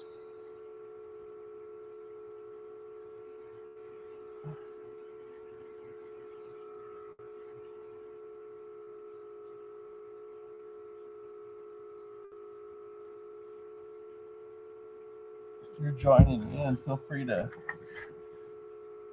say, where are you, what's your background, what are you doing?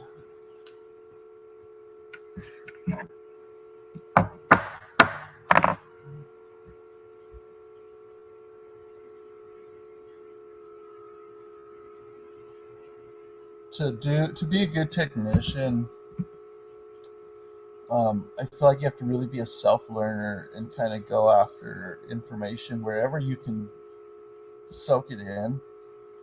And I find with a lot of people that start to show an interest in this, I don't know, they just kind of want things handed to them or something, and they don't quite have the drive to be willing to stick with it and find good information. They just want it kind of immediately, and so it doesn't work out for everyone that way. But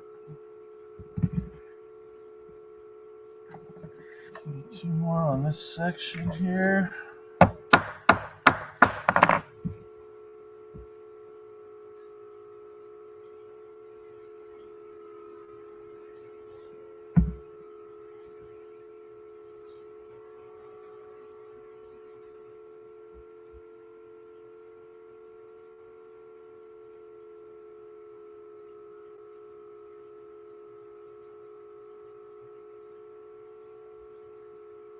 Put this camera around.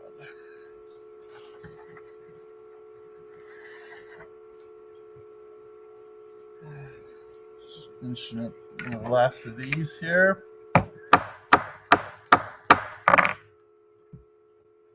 There are some jobs that are more tedious than others in this process, and this one's not tedious. It's just takes time.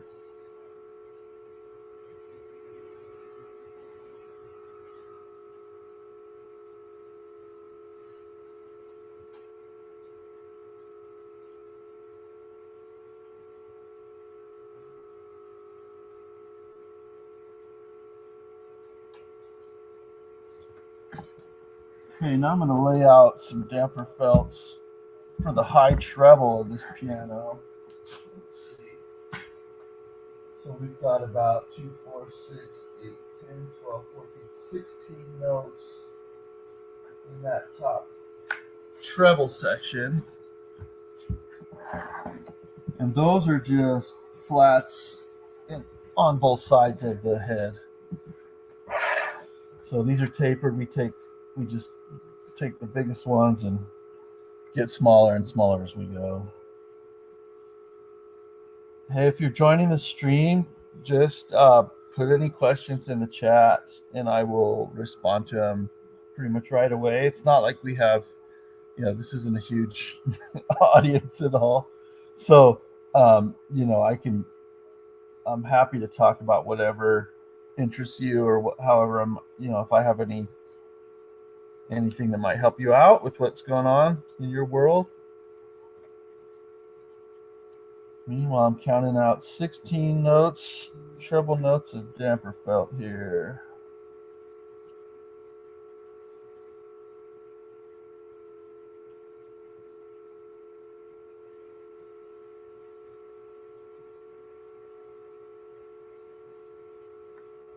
Okay, so I got to be truthful. Most people could look at like what's going on here and be like, wow, that's really boring. I'm not interested. But to me, I would probably be the kind of person that would sit on one of these streams and watch for a while.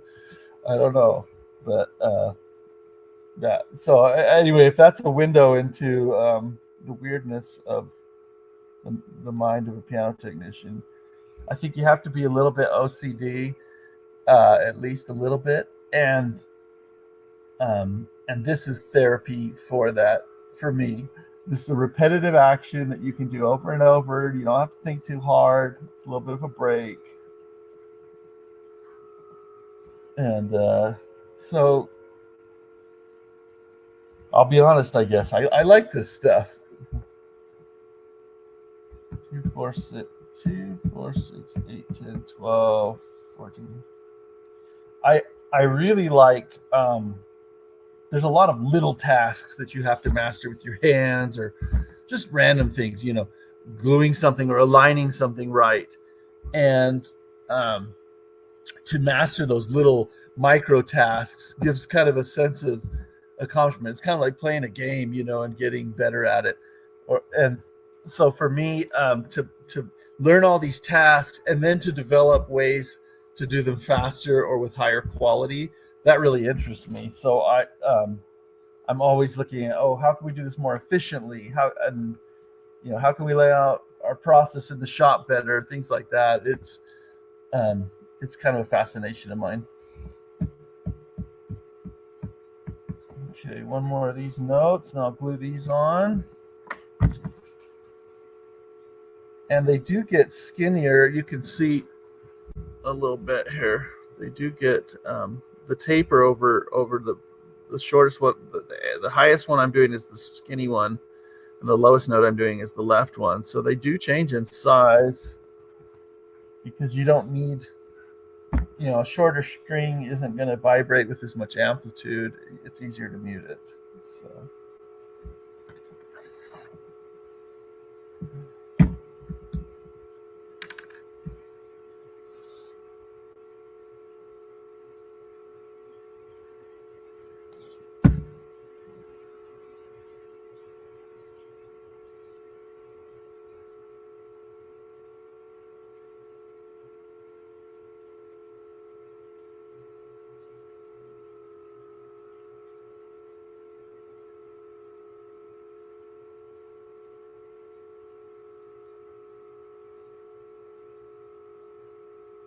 Okay.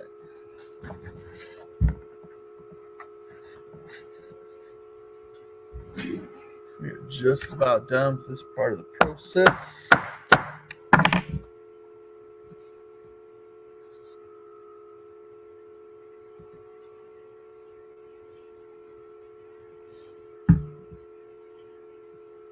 My glue is getting a little bit thick here.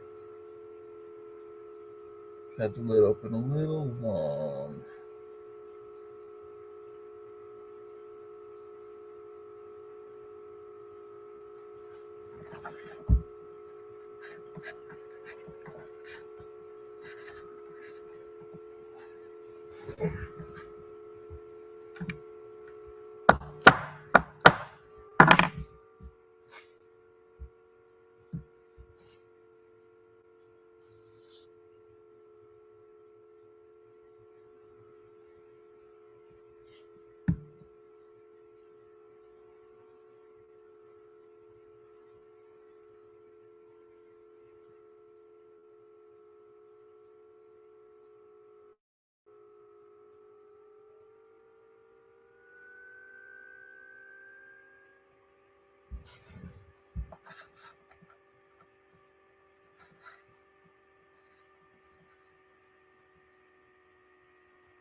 You can imagine just with this one task, how long it takes. We've been here over an hour doing this. And I might move a little faster if it was a weekday or something and I was, I don't know, not streaming live on YouTube. But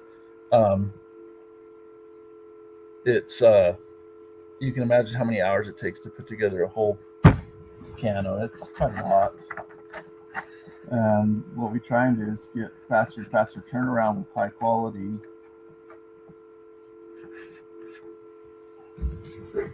But there's some phases of the project you just can't speed up without sacrificing things that I'm not willing to sacrifice. So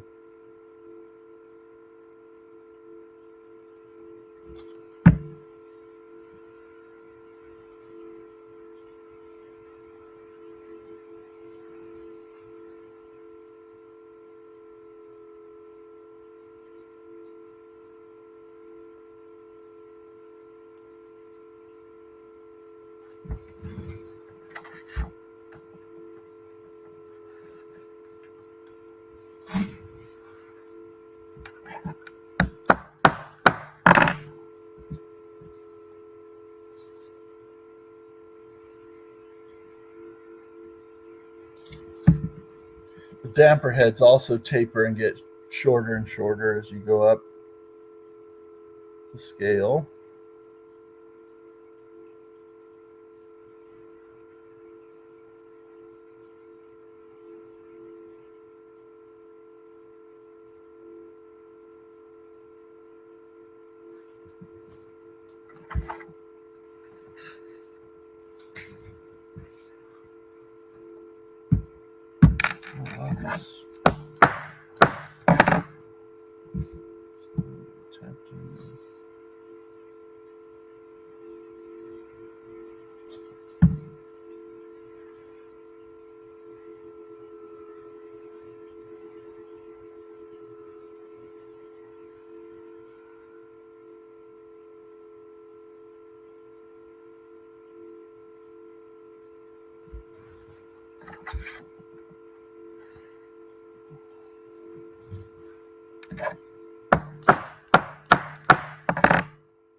Just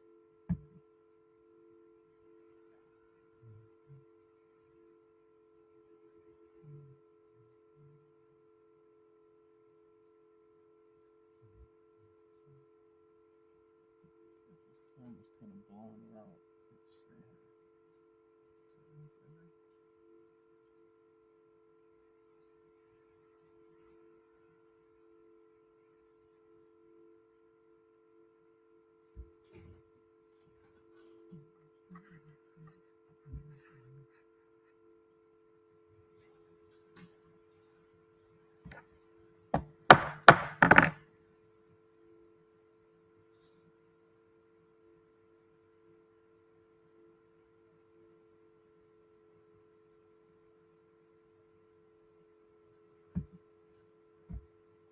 Much better coloring there on the camera, on that second camera, I think. Let's see a little more definition there.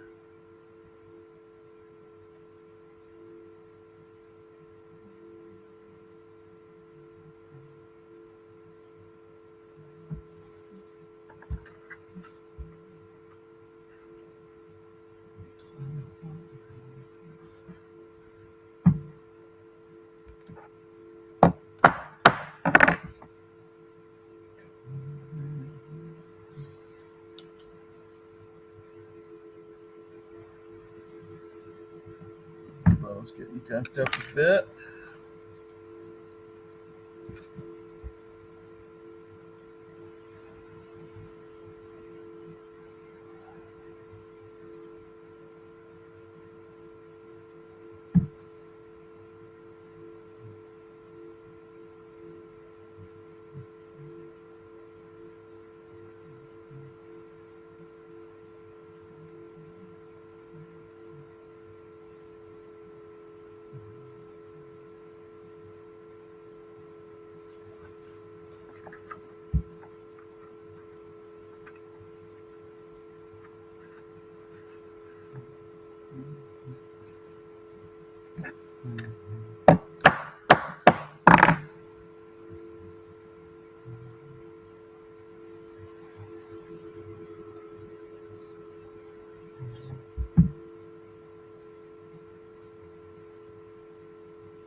It's super critical not to get any glue on the soft felt that hits the strings, otherwise it will definitely make a zing.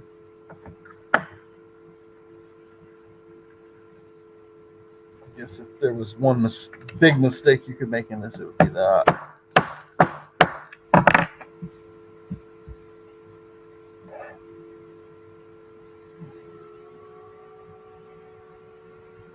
Hey, if you're just joining the stream, I'm just chilling doing this work here on the piano, and you're welcome to interrupt me. Ask a question on the chat. I'll respond to it. If you want me to take a look at the piano, you can join with video.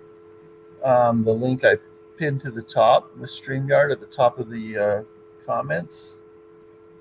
Not comments, the chat. Let me know if you have any issues figuring that out. But also, yeah, I'll talk about whatever anyone's wants to talk about today. So.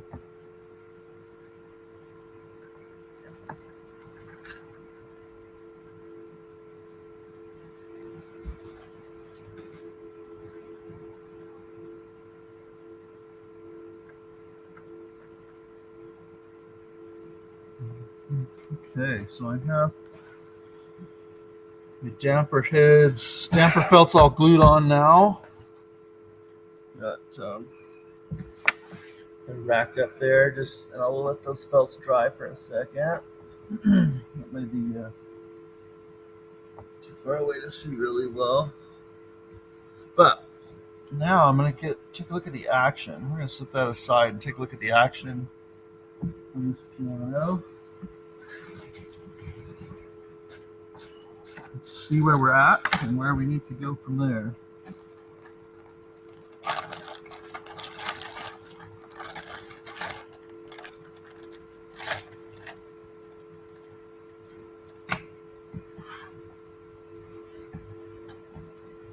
steady up a little bit.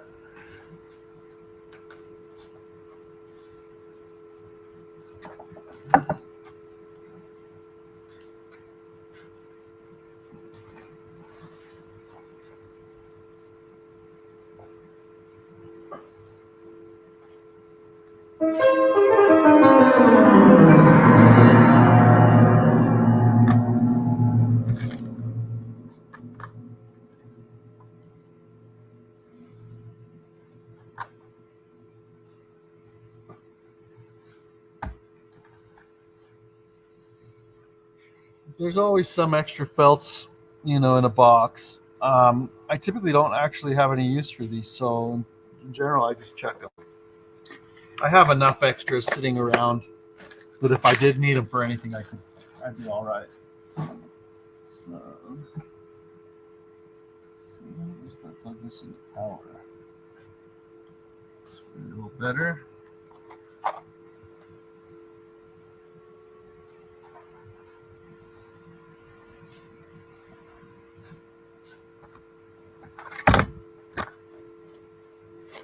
I think I'm going to take my mobile cam and just expand it a little bigger here for you. So I'm mostly going to be working on the piano from there.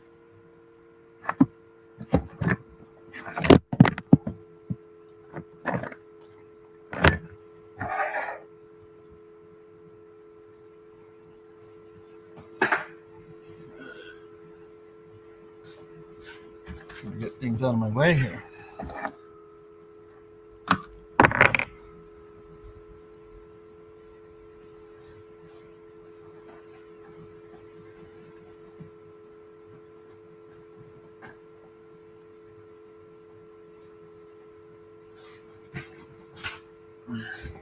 Let's see if I can get in a view here. If I can. So this is a Model A Steinway. If the sound is just way over the top, I apologize, and feel free to comment if there's any weird technical stuff. I'm still working out, the streaming on this. Just feel free to let me know if anything's wonky. But I'm gonna just kind of keep working. So, at this point, someone else in the shop set how far the keys go down. And I want to check what they did on that because I'm not sure if I want to make them a little deeper or not. So I'm going to check that right now with a little dip block tool here. It just helps me see how far the key goes down.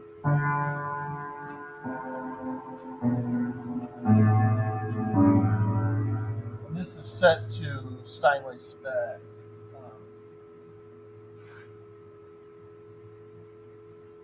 So in the shop here, we might have multiple people working on a piano at a time. So we kind of have to follow each other's notes.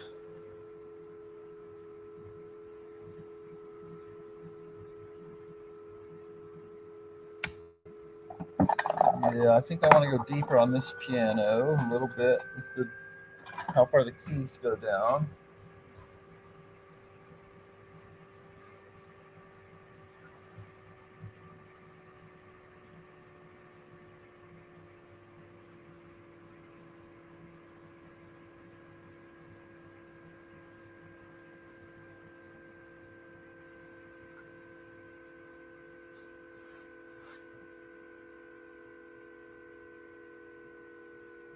Got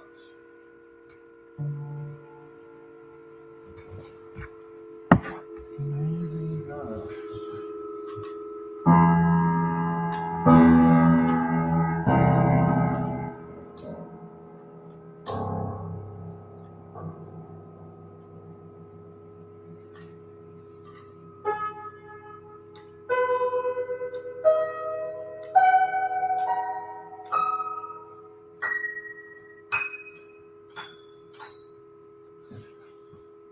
Sound quality on this streaming is not going to be great because it cuts off the sustain, and here's, I think, kind of like an automatic echo damping. So it's not a great venue to hear tone and things like that and compare it, but it's okay. So actually, I'm going to get ready to set the distance, how far the hammers are from the strings at rest. I need to make a few adjustments to do that.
The action here.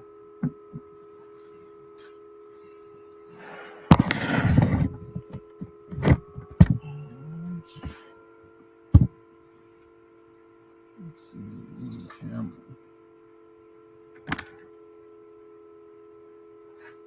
Just kind of stick it here.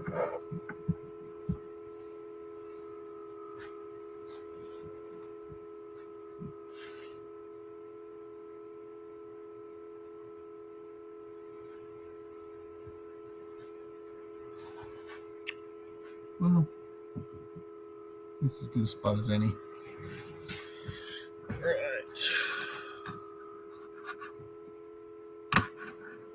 Let's do this.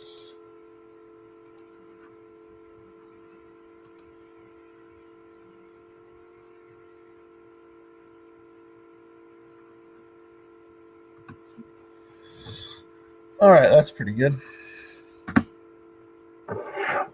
So I'm going to, I'm not sure why someone was experimenting with these hammers being stuck way up in the air here, but we're going to put them down. Again, the lighting on that is just too bright.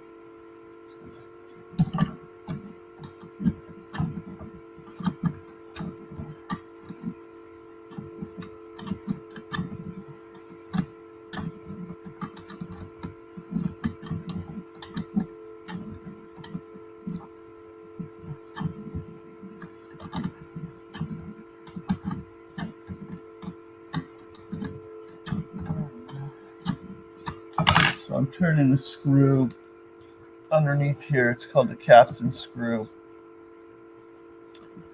And I'm just going to take this off the tripod here for a sec.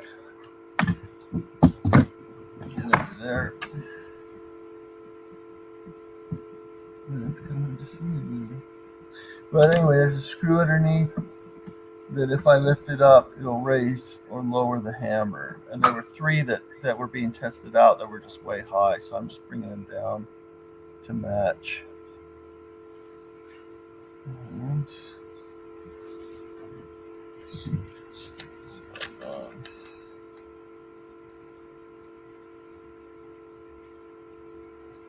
okay.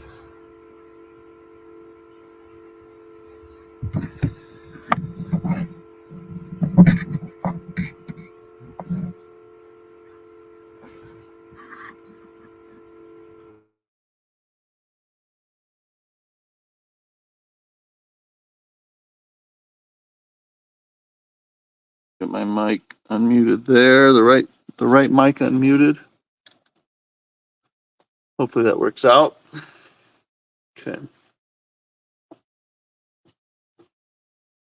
trying to think through here. So there have to be a couple adjustments in place for things to work right.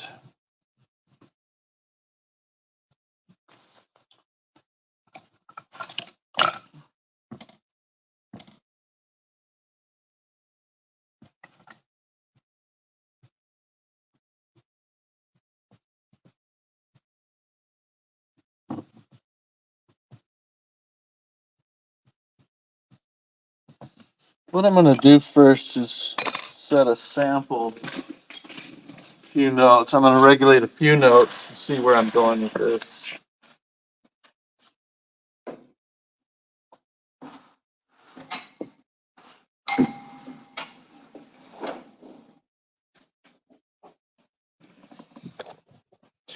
It's been a number of days since I've worked on this piano, so I'm just kind of reorienting myself here.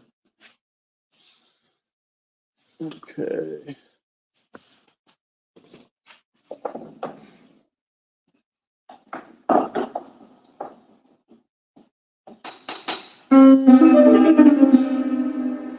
Start with middle C. That's what we always do, right? Regulate middle C. And I'm looking for specific distance from the strings that I want to set the hammer first. This piano, let's see what works. Okay. So I need my tool that turns that capsule screw, and I need a little gauge here. It shows me how high the hammer is from the strings. So I'm going to turn this hammer up.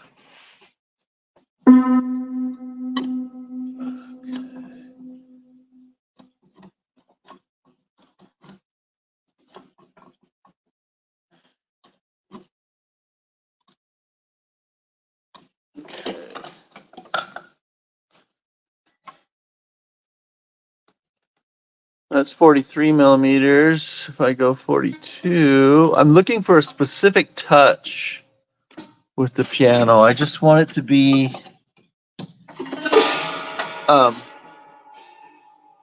the mechanism has to clear and everything. You have to have a little bit of follow through after the hammer hits the strings.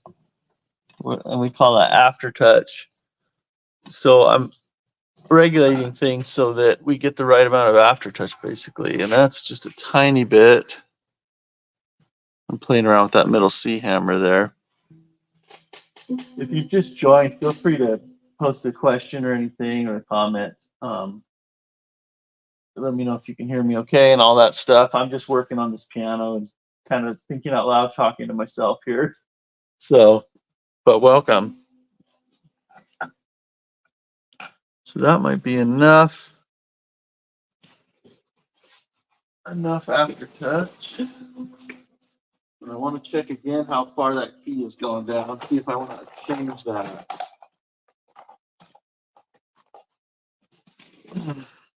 Every piano, not every piano, but pianos can be regulated differently. You know, they might require something a little different, each one. In this case, I need the keys to go down a little farther, so I'm going to adjust my gauge. Let's see if we have any chats. No, we're good. Okay. Do feel free to interrupt me, though. What I'm doing is secondary to our whatever discussion might need to take place here. So, okay. So I have a little gauge here that shows me this thing floats on the keys, so it shows me how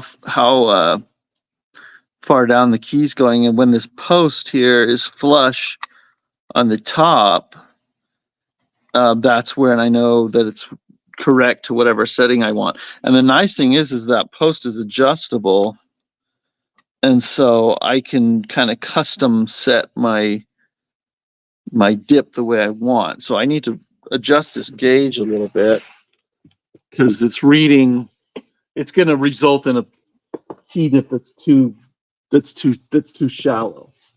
So I'm going to raise that post a bit, check it, and that might do it. So now I'm going to remove some punchings out of there.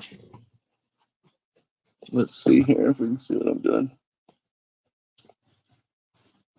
I'm going to take some punchings out of there.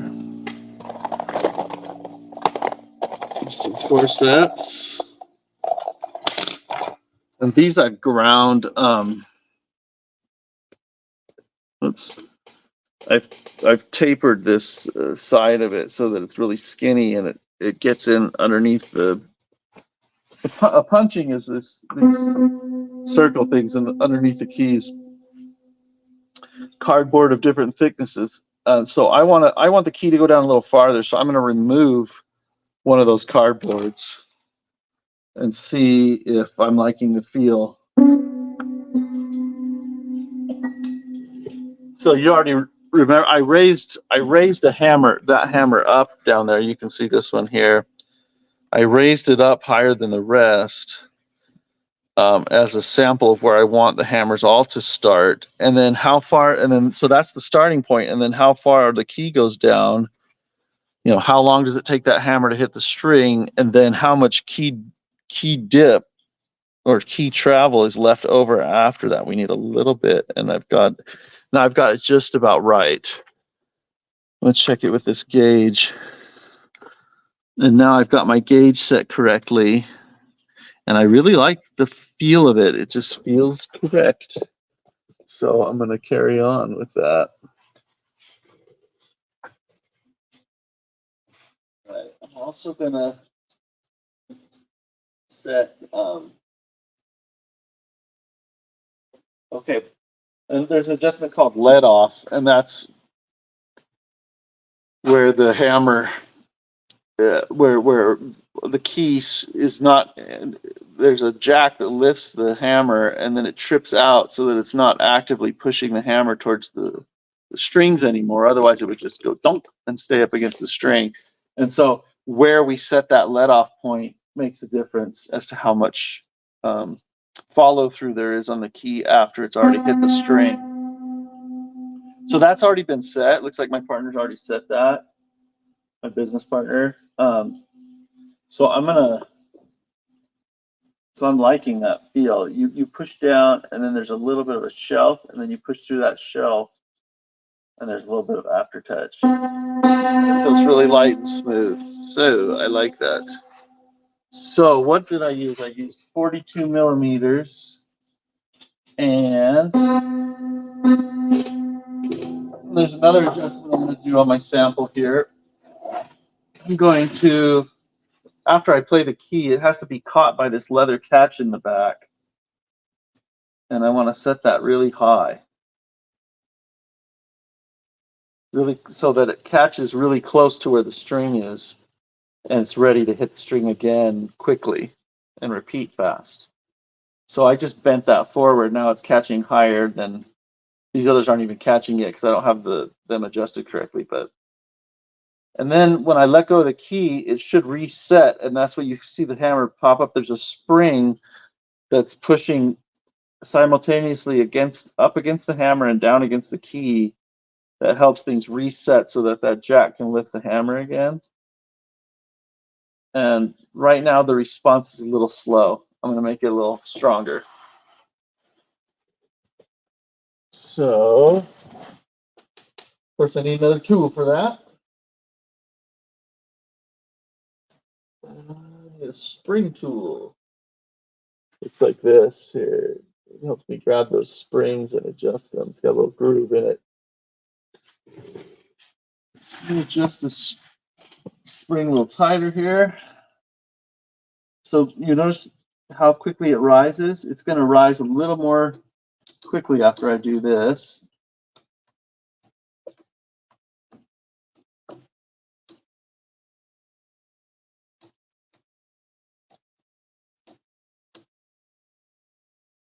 There, that's really quick. I'm going to tone that down a bit. Oh, that was a little more than a bit.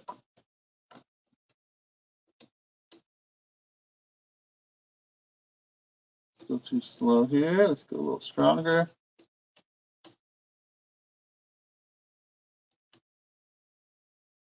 There, I like that. Just nice, immediate reset there.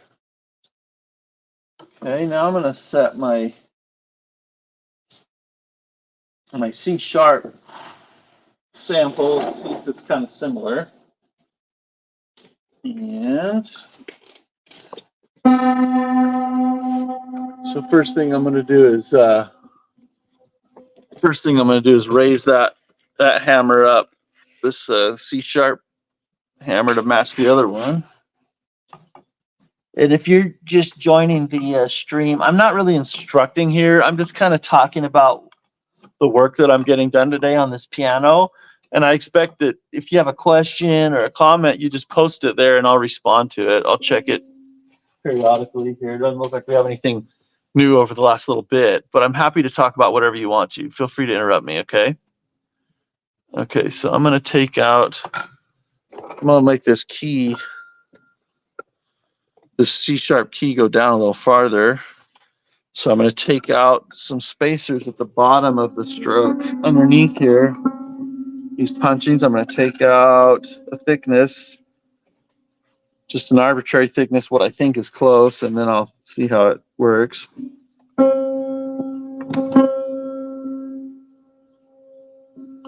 Okay.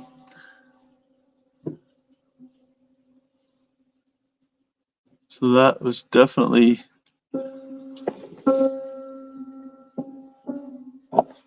put some back into there.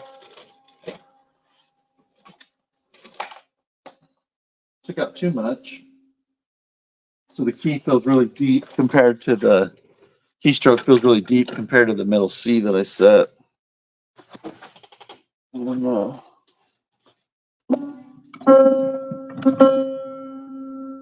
I'm just setting these samples here.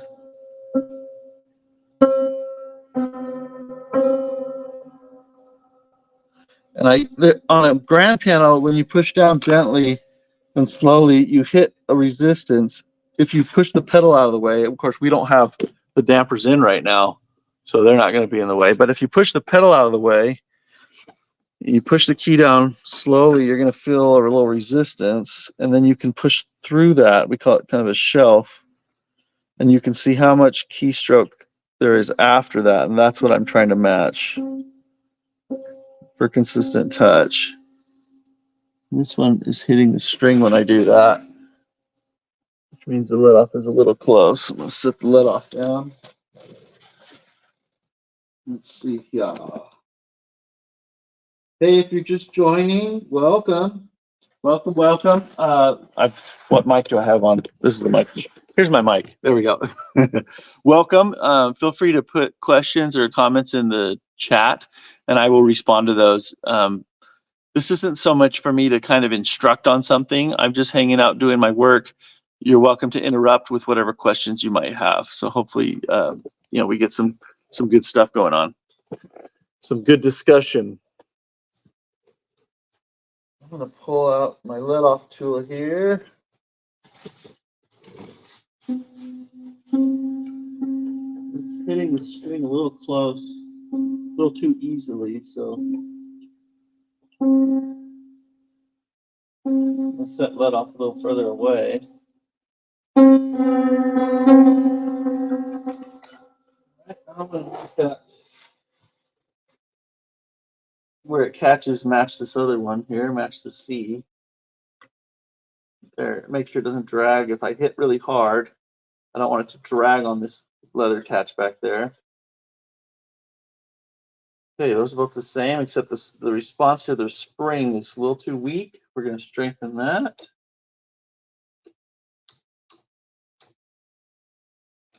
Let's see what we got here. There we go. A little strong right now. Let's make it a little weaker.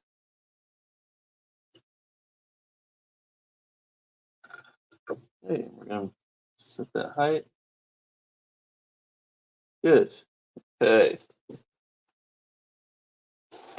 So if I set a sample both on a white key and a black key, that gives me a good whatchamacallit. It gives me a good direction where I'm going to go with the rest of the keyboard.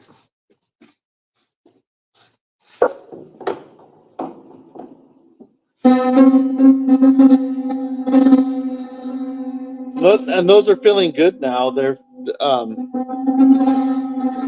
nice and quick and light and smooth. It'll feel a little heavier when we put the dampers in, but we're getting there.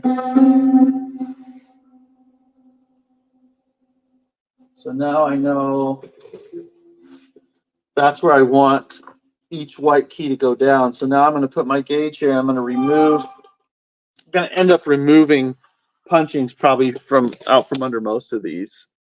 Let's see, where's my names here? And I'm just going to throw them on the ground and pick them up later.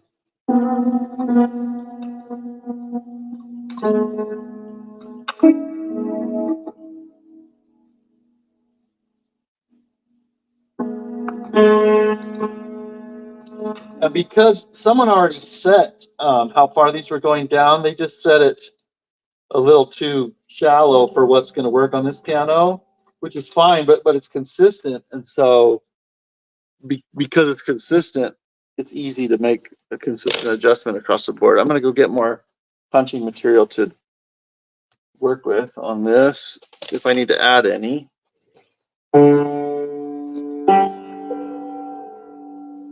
Let's see.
Some of these are just right where I'd want them. So take out of all of them, huh?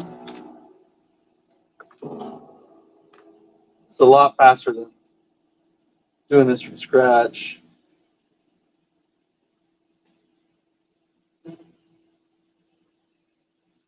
Some of these papers are probably as old as 1901 for sure. Looks like. So that's kind of cool to think about. Got a piano to my right that's from 1885 or so. That's even older, obviously.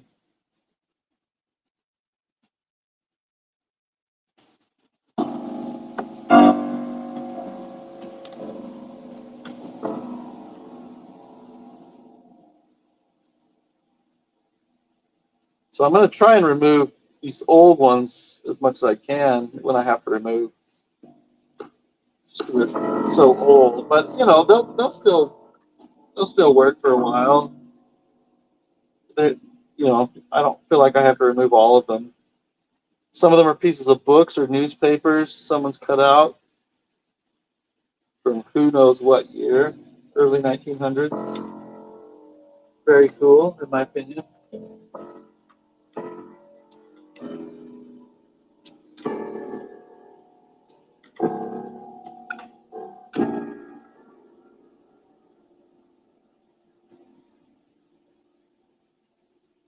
So some of these I'm taking out more than I need to on purpose because I know then I'll just add different stuff. It's nice.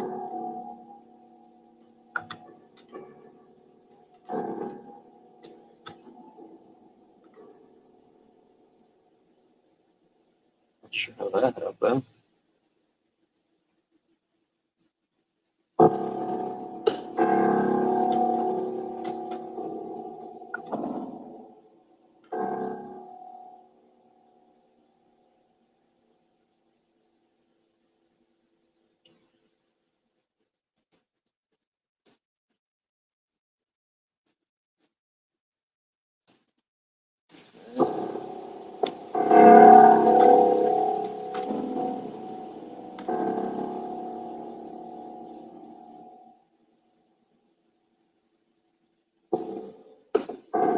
This piano has new key tops on it.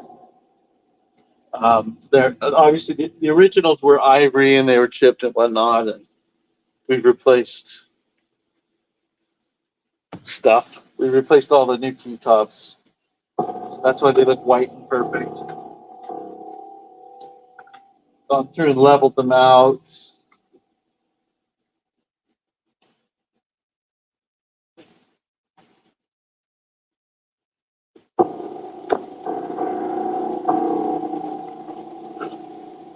Excuse me. Sit down there.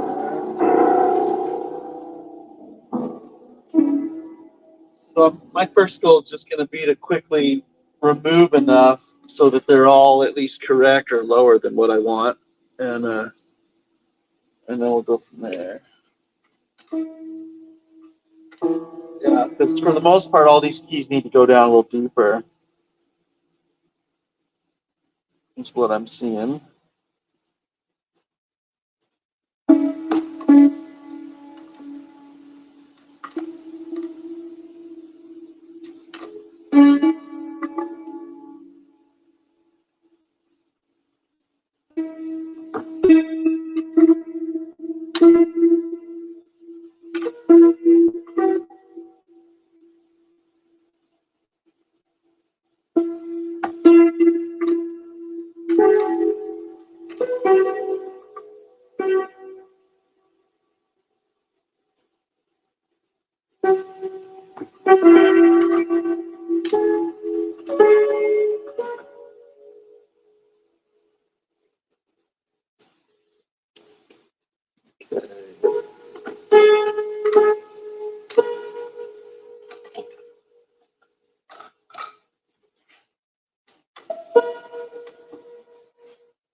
I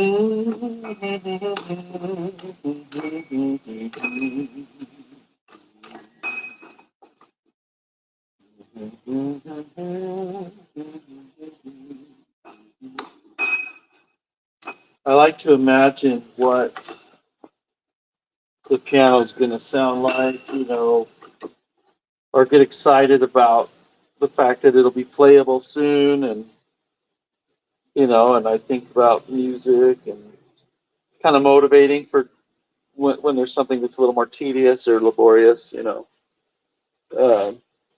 oh, hey, let's see if anyone else has joined. You can interrupt what I'm doing. I'm just working on this Steinway piano, putting it together. It's a rebuild project in the shop. And this is really informal. It's just meant to be, if you have a question, you want to chime in, just put it in the chat, and I'll check it periodically and respond to whatever you want to talk about. Don't feel like you can't interrupt me or anything like that. So, and I'll just be kind of talking to myself and working on this, but yeah, it is motivating for me to think about how the piano's going to sound, kind of start to get that concept in my mind.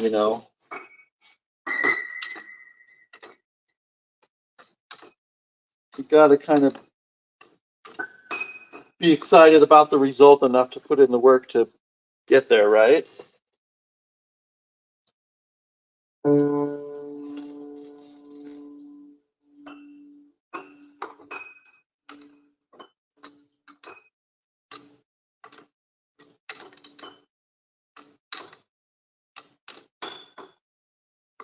Right now, I'm just removing what we call punchings, cardboard spacers underneath the keys, so that they go down a little farther in this case.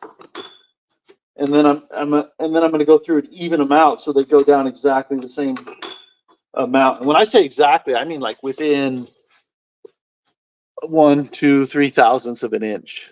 So it's that precise, not precise. It's that tight of a tolerance. Is that the right way to say it? The end one, I can't use my gauge on the end key. My handy little gauge here. I can't use it on the end because there's no place for the wing to go here. So I just put this one down, then this one, and I look and see. I can tell that the one on the right is higher, so I'm going to remove some from that. It's not too bad. Not too bad. I find I can get it just the way I want that way. So.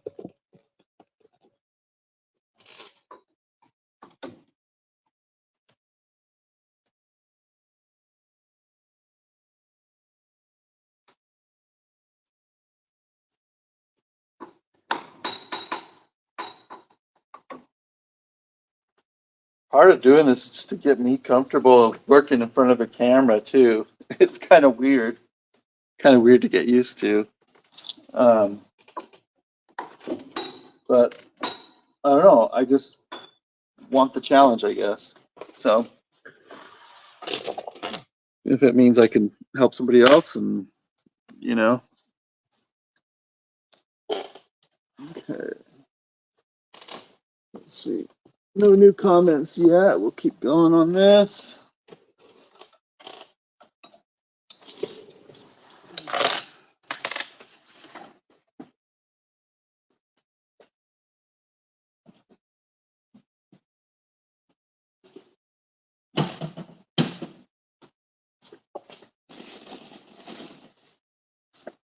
Sorry, that's getting parched. Totally parched. I'm gonna take a break in a little bit and grab something to eat, and then I'll open up the stream again when I come back working. But okay. So does anyone have any comments or questions out there? I mean, it's a little exposed. I know, not a huge audience or whatever. There's only a few of us at any one time, but don't feel shy if I can be of use to you. Anything really. Uh, you know. So yeah, that did it. I probably scared you off right then and there, but.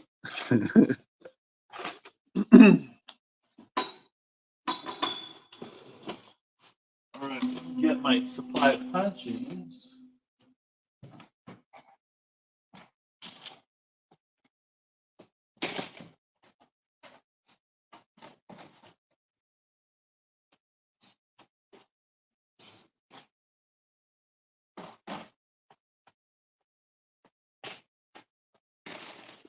So I have various thicknesses of punching.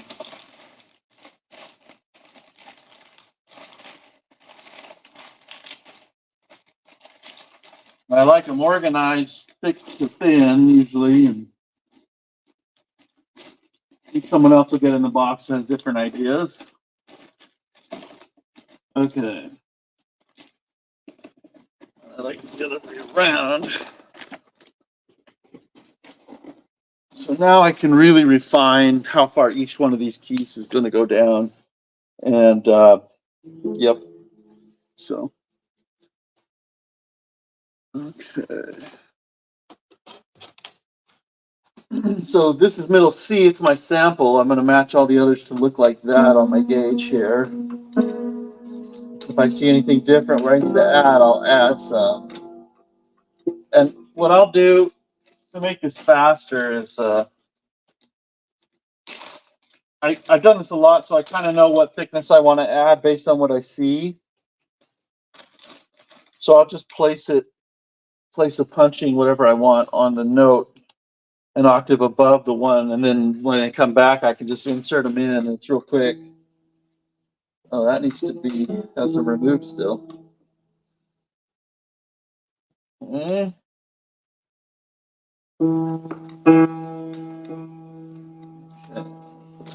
There.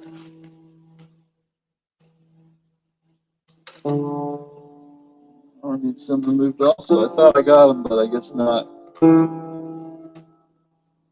Oh well.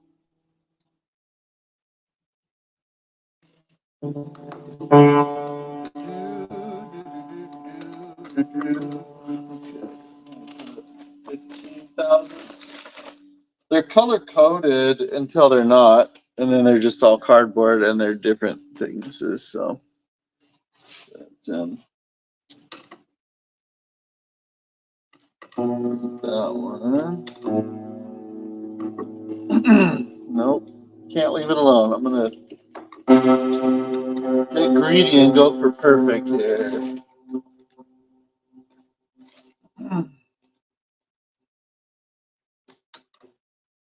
This is a technician's paperwork. Get it? Paperwork, because we use paper. All right.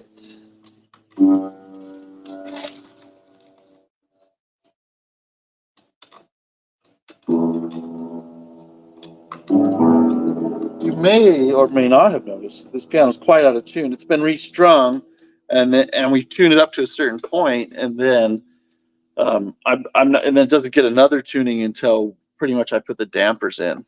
So that's why it sounds so awful right now.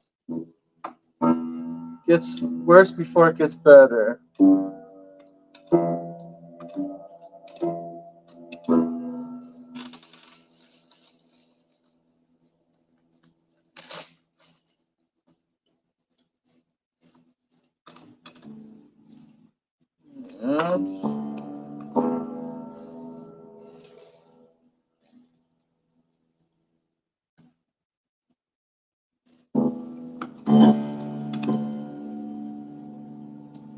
That buzz is just obviously all the junk I have up there. It won't sound like that once we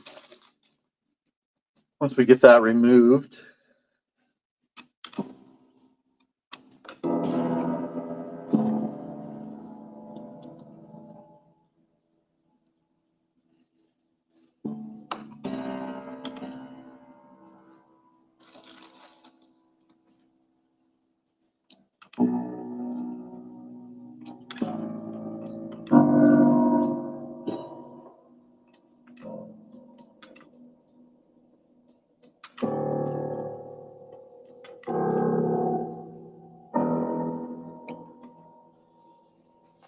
So I better check the chat.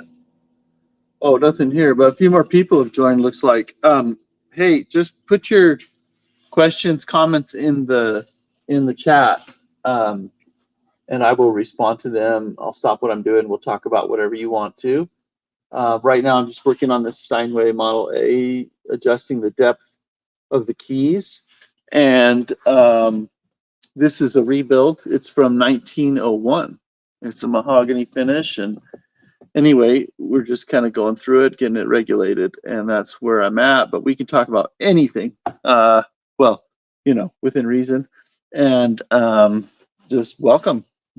Thanks for tuning in.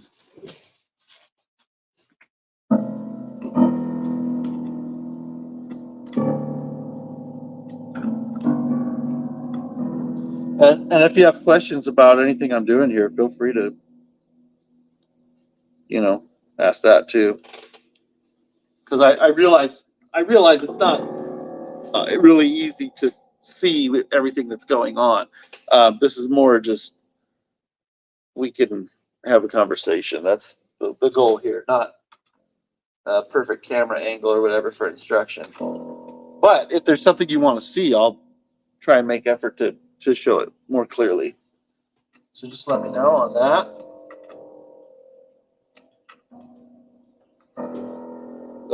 We had a little bit of a conversation earlier. Someone who was looking at putting new hammers on a Steinway piano and was wondering, what type and the implications of that, and putting hammers on and not changing out some of the other parts. What would that do? I guess you can see all that in the chat, can't you? So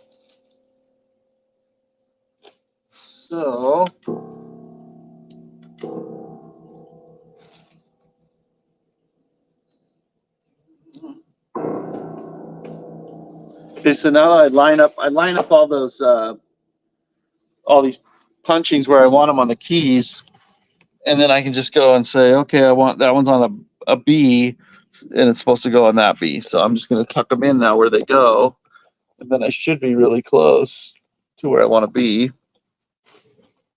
This is a B. I'm close to where I want to be. Yeah.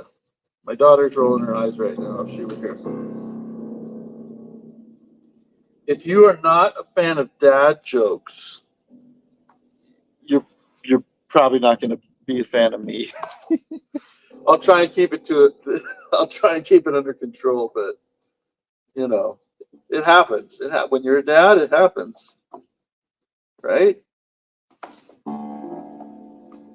Okay.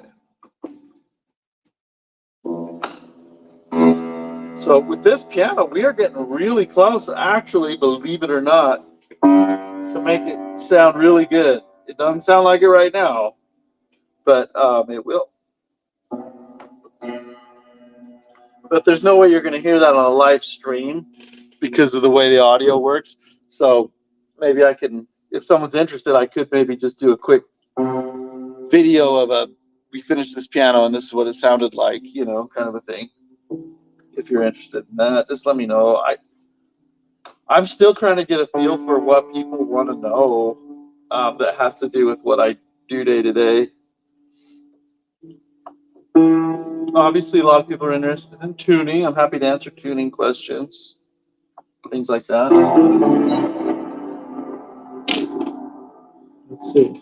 But yeah. Oh, and also, if you want to get like a second opinion on a problem that you're having on your piano or whatever, you can join the video chat there. I pinned the link on the top. You can join this thing, StreamYard, and we could bring you on. You could show me your piano. You could show me what it's doing, and I could try and make a diagnosis there, and maybe point you in the right direction as to cost-effective way to solve things, or a DIY thing, whatever you want. So I'm open to that too. Also, if you're joining and we haven't interacted, feel free to let me know who you are and just give a shout out. And this is a community. People who love pianos. I think we must have some similarities going on. So feel free to just let me know where you're coming from. Are you learning the trade? Are you a piano owner, piano player, interested in certain things? Please, let me know. Open it up on the chat here.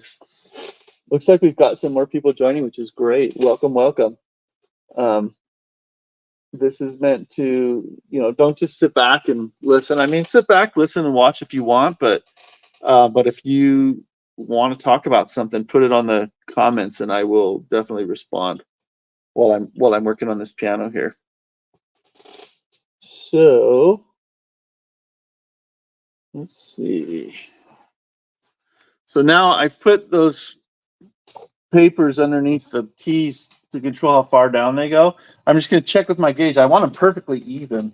So I'm just going to check to make sure that I'm there. And I might, if there's one or two that I want to tweak, I can do that at this point.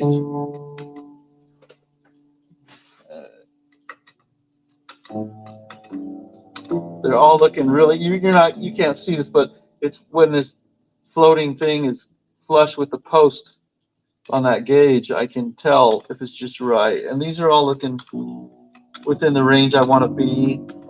I might make some slight adjustments down the road as we continue to regulate the piano, but I'm gonna pull some out of that D right there. Let's see, any comments? Not yet.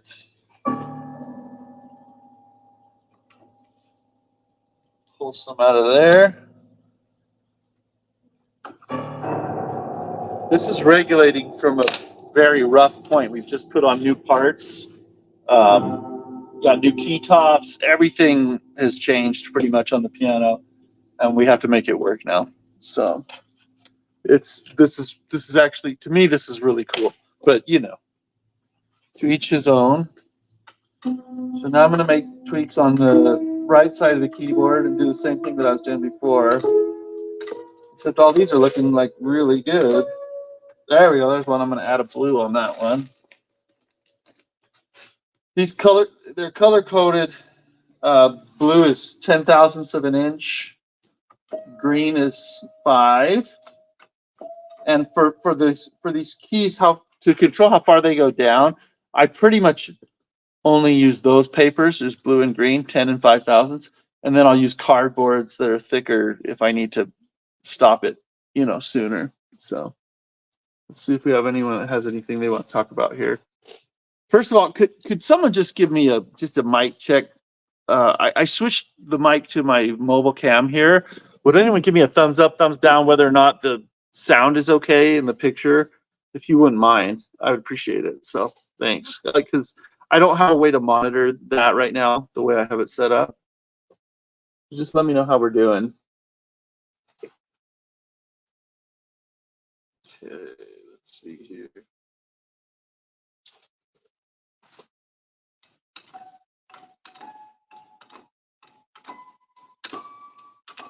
Now I'm going to add a green.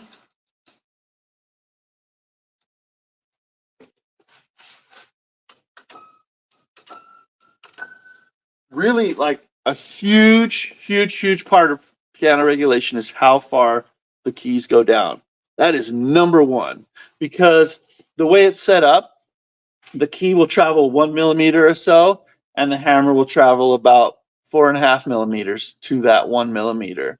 So a tiny adjustment here at the key makes a big difference as to how that hammer's moving. So setting up that correlation is at the crux of regulating a piano. Okay, so that's what we're doing here.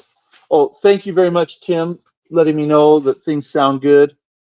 Birchman 3. Hey, just welcome. I'm just tickled that anyone would even care to drop in. You're welcome to chime in with whatever you want. Okay, all these are looking really good. That one I'm going to take some out of.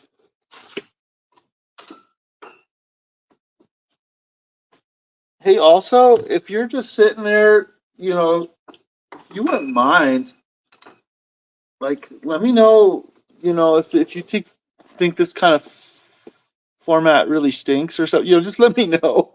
And if you're like, you should do it this way, I'm open to suggestions. I mean, obviously I gotta be considerate of time. I have to make money with my time.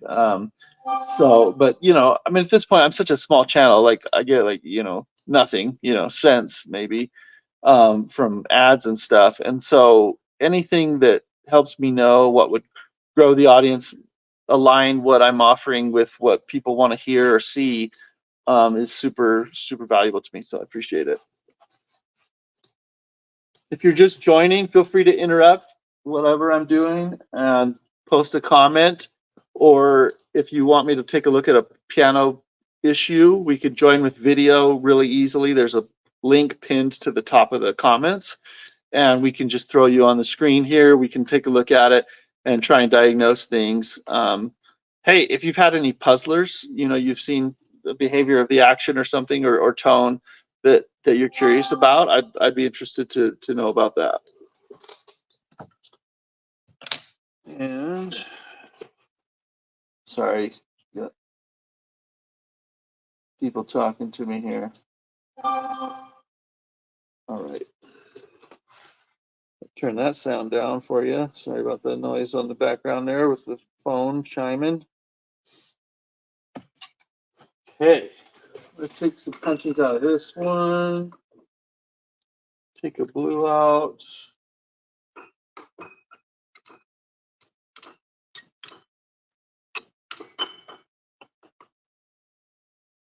Another blue out of here.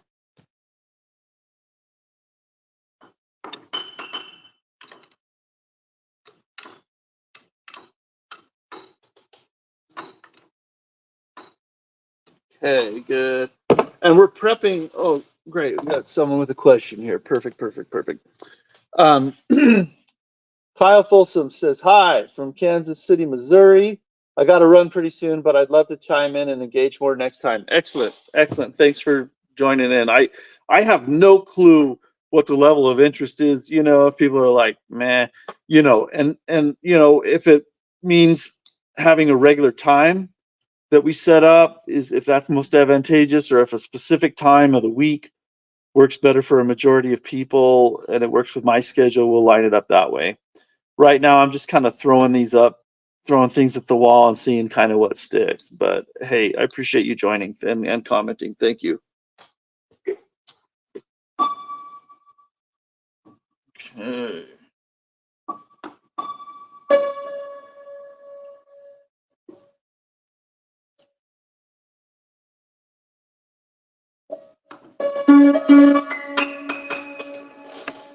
Okay, I think we've got the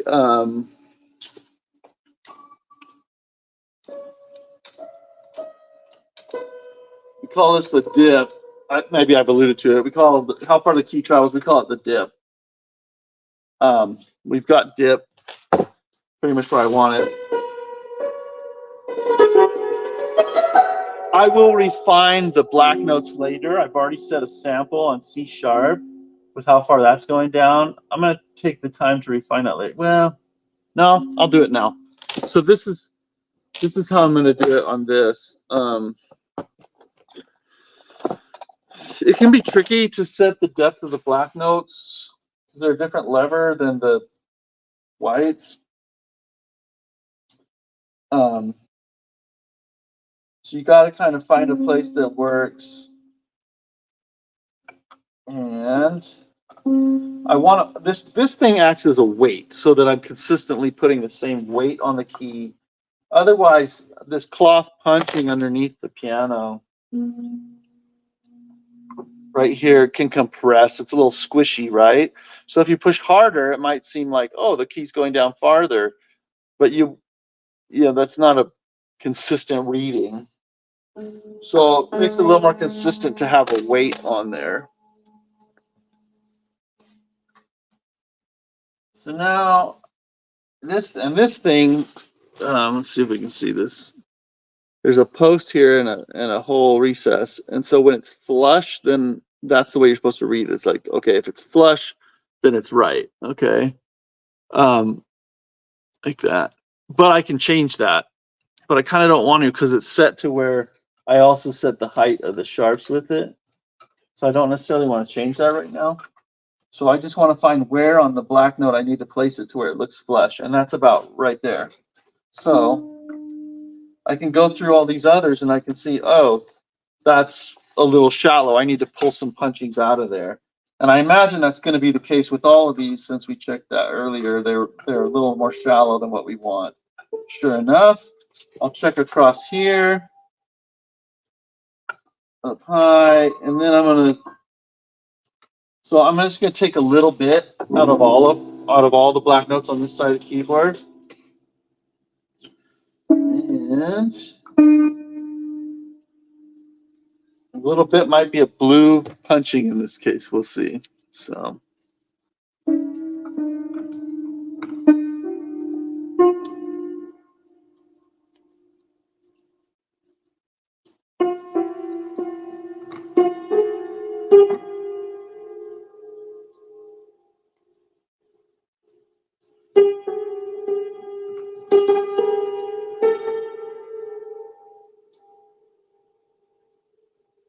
It's crumbling apart. I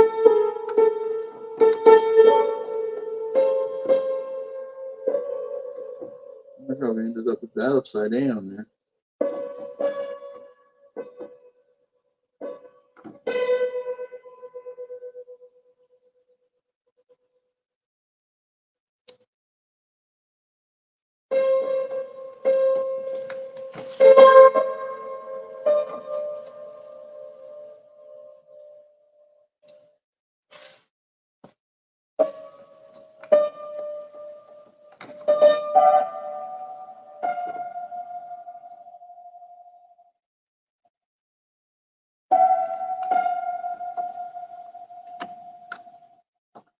Something there, I'm gonna take it off.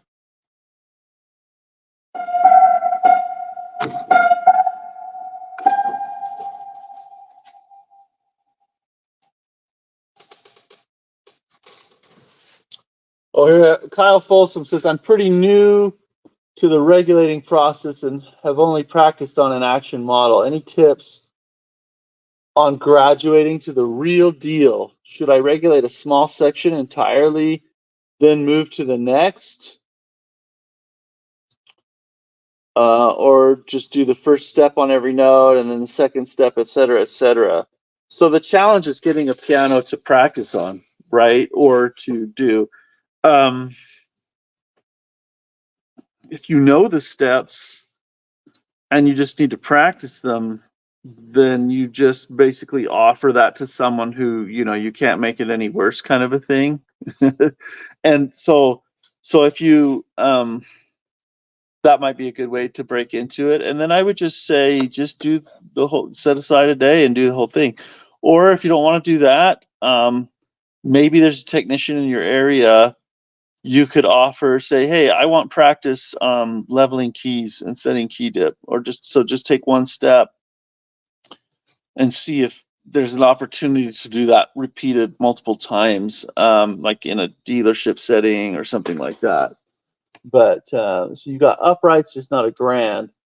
So an action model doesn't really prepare us that well for the actual thing, right? You run into things when you do it that you realize I have to do this differently when I'm actually doing the piano. So how to break into it? You basically just gotta find a relative, even a customer where you just explain where you're actually at, and just say, hey, I think I could make some improvements here, and just maybe try and go through the whole setup. And when you start doing it on the ground, you do want to set samples on a couple notes and then just say, okay, I'm going to do that basically to the rest of the piano. So that's one, in a nutshell, that may be a quick way to kind of get your feet wet into it. And then it's just making connections. I'm a big fan of offering your time for free in exchange for practice or knowledge. So if you can get a mentor that way who's doing a lot of rebuilds or something like this, you can get a lot of practice. So I don't know if that's available in your area, but I am connected to a network of Steinway approved technicians. I might be able to help you out there. My email is in the chat further up. You're welcome to email me and prompt me to do a search for if there's anyone in your area who might benefit. I mean, it can slow people down, right? So you have to be considerate, but that might be a good way to get into it also. Great question. Thanks for that. Excuse me.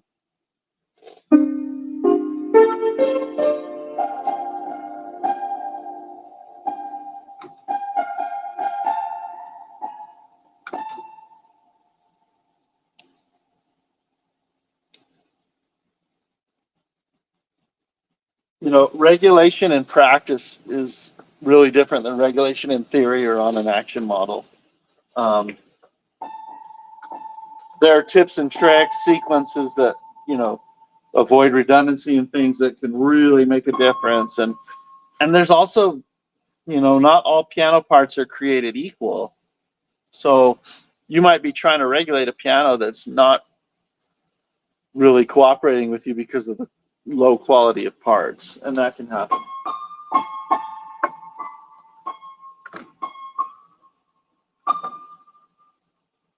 So the better the piano you can actually get in front of,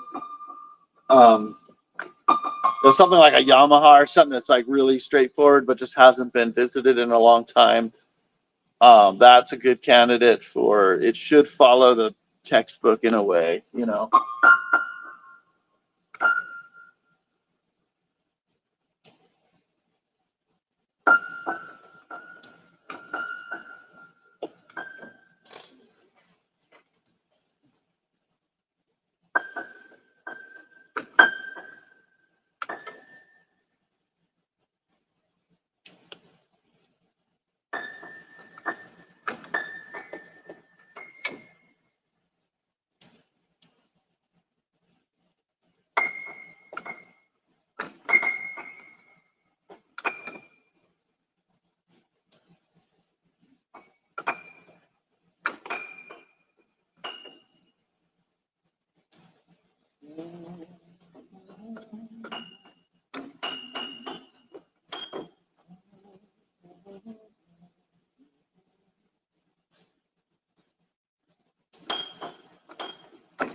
Check see if we have any fresh. If someone has joined and hasn't been on here already, the super informal, just put a comment on the chat and I will respond to it. Basically,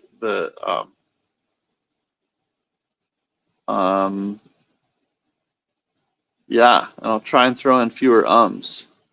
So we'll see how that goes. All right, so we were setting how deep these black notes go down. And that one still needs more out of it. That one still needs more out of it too. Okay. We can do that.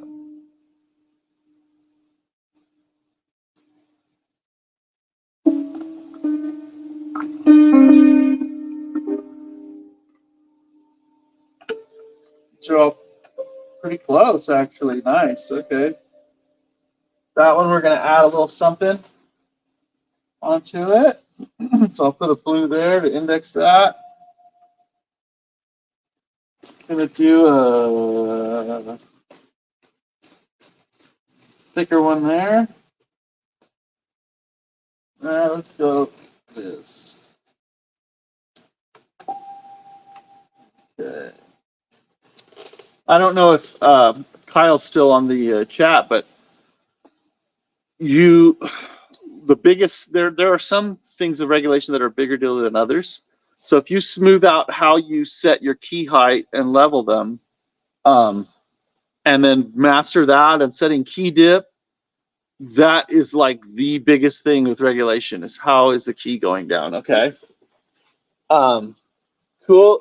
Christopher Gurenson says, cool to see you in action in the action. Thank you. Very good. Very good. That's my kind of dad joke.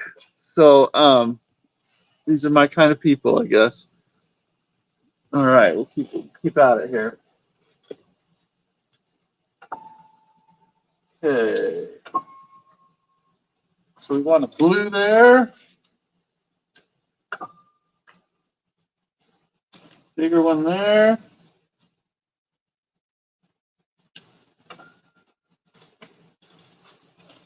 Another blue.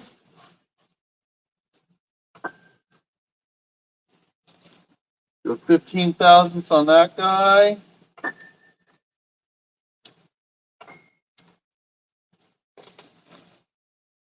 We will go 25 thousandths on that one. So with key dip and how far the keys go down, if you're going to err on one side or the other, the piano will work with a little excessive key travel dip. Less than enough, it doesn't work very well. You get bobbling hammers and so forth. So, you know, if you're going to err on one side or the other, so like when I'm rough regulating like this, I usually like to err on the side of enough dip. It makes everything in the process flow a lot smoother. Okay. All right. Hey, if you're joining, interrupt me what I'm doing. I'm just working today, but it's really relaxed. This is a 1901 Steinway Model A we're putting together after replacing the, what did we do? We repaired the soundboard, replaced the pin block, restrung it, refinished it, all new action parts, new key tops, new key bushings, all that. So basically a pretty full rebuild. The customer couldn't afford a new soundboard, but I'm really happy with the repairs on this one. Oh, and I did a new bridge cap on it because it needed that. But anyway, I'm excited for this piano. It's going to sound it's a really good one. It has a lot of sustain when you pluck the strings. But just interrupt. You can talk about whatever. If you want us to take a look at a piano that you're in front of has an issue, or you want a second opinion on something that a technician's told you, just put it in the chat. I'll monitor it regularly. We can talk about wherever you want to go on this. So I'm just thrilled that you would join us. Thanks. Okay.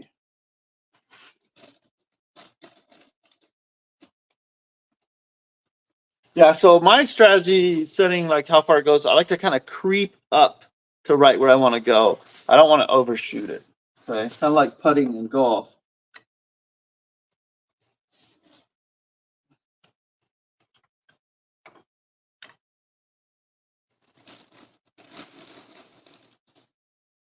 Where's my blues? Where's my blues go? There they are.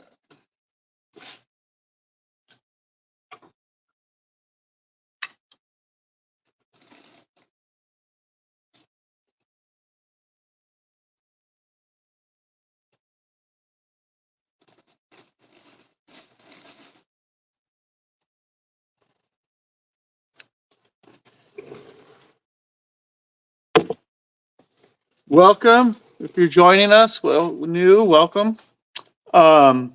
This is very relaxed setting. This is a time for you to put forth any questions you have about pianos, about anything you see that I'm doing, anything in past videos, whatever, and we will address that. Just the raise of the hand is basically just add your comment to the chat, and I'll pick up on it. There's not so many of us that we can't keep track.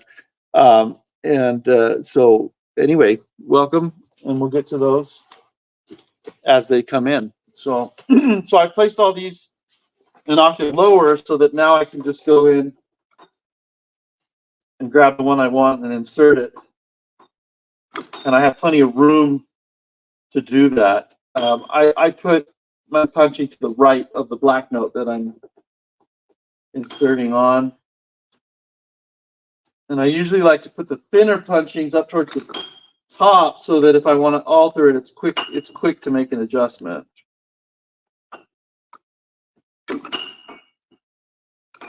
One trick, if you didn't see it, these forceps that I'm using, I ground them very sharp. I don't know which camera's better, but you can see that against my shirt. One of the teeth here, I've ground really sharp so that it slips underneath.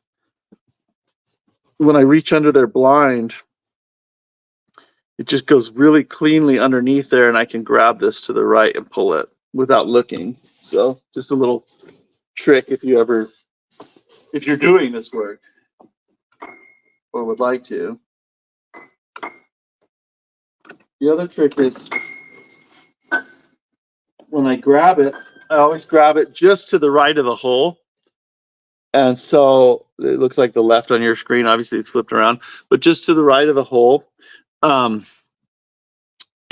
that way you can feel the pin when you stick it back in. So when I put it back in, I'm going to put that right there, and I can stick this underneath, and I can feel the pin. I put it on top of the pin and go right down, or I can feel the side of the pin and know I'm right in the right place. Okay.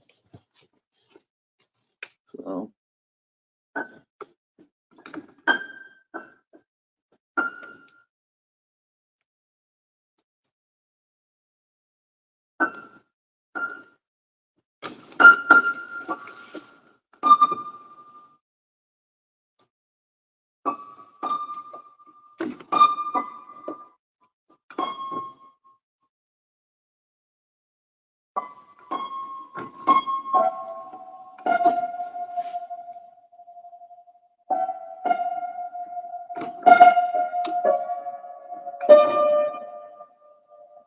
Okay.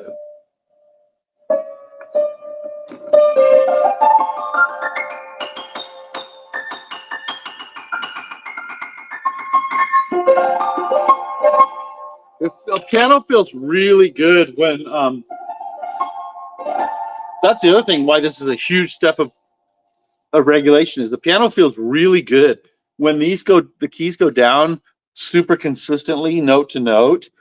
You make fewer mistakes. Your brain is not as thrown off, and it feels just really comfortable and predictable to play that instrument. Anyway, sorry if that's way too loud on the mic when I play the piano, but so I'm going to check, where was I? I'm going to check these notes below the C sharp.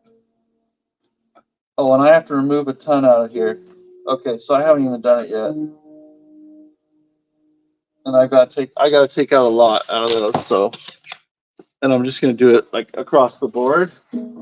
While I have my baby tweezers and my big ones, forceps, and I like the bigger ones better.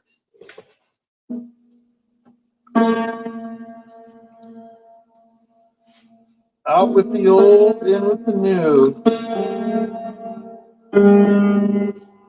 I want to show you this. This is kind of maybe cool. This is like a book or a newspaper, right, from 1901 potentially. I mean, look at that. That's pretty neat. Anyway, to me.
Trade that one, slightly thinner one.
if you're just joining, this is a really relaxed format while I'm working on a piano, and I expect that the more interactive it is, the more fun it is, right? So if you have a piano question of any type, if you need a second opinion on a repair or something, or you question about technical questions, whatever, what I'm doing here, anything is open season. And I'm going to take a lunch break pretty soon, and then I'll open the stream back up about an hour later. But in the meantime, just put a comment on the chat. We can also join with video so that we can see if you have an issue with your piano or a piano that you happen to be around. We can take a look at it, diagnose an issue, anything you'd like. So anyway, I've been setting the depth of these black notes on this piano, which is where we're at in the process. And I'm just kind of refining that so that each key goes down to the same amount.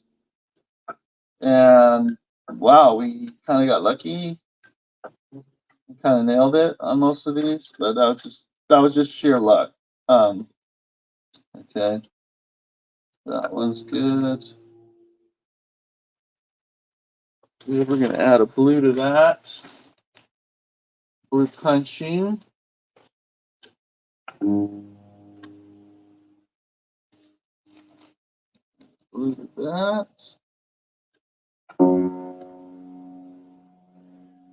I just cannot emphasize enough how good a keyboard feels when it's properly, leveled, and how far the keys travel down. It's all consistent.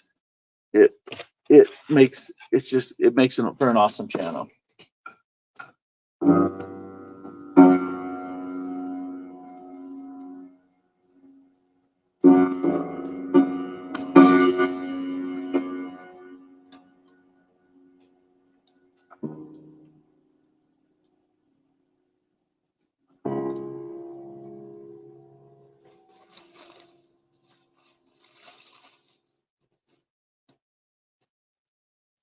That's too thick.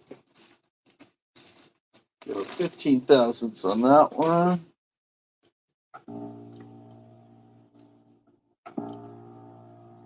That one's good. Remove from there. Here.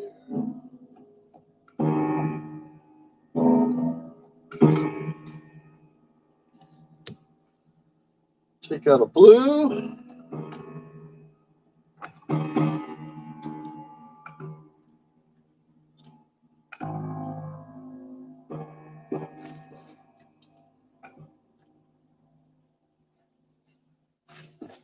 Add a green on that one.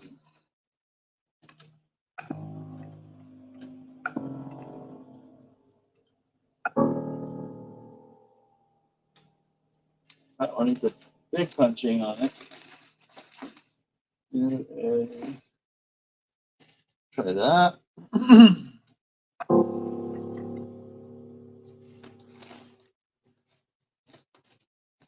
Try this one here. Let's see check the chat. Any questions, comments? Nothing new, but I'm happy to answer if there is. Okay.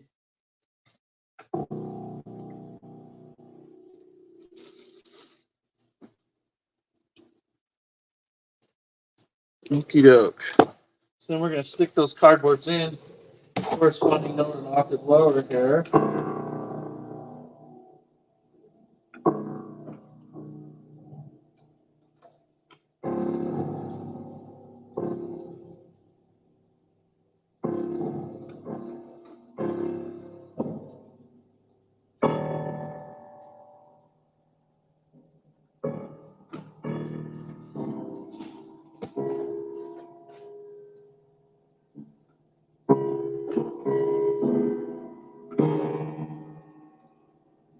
If I get a paper one like this, a thin one, I like to put it on the top above the cardboard so that I can make quick changes if I need to.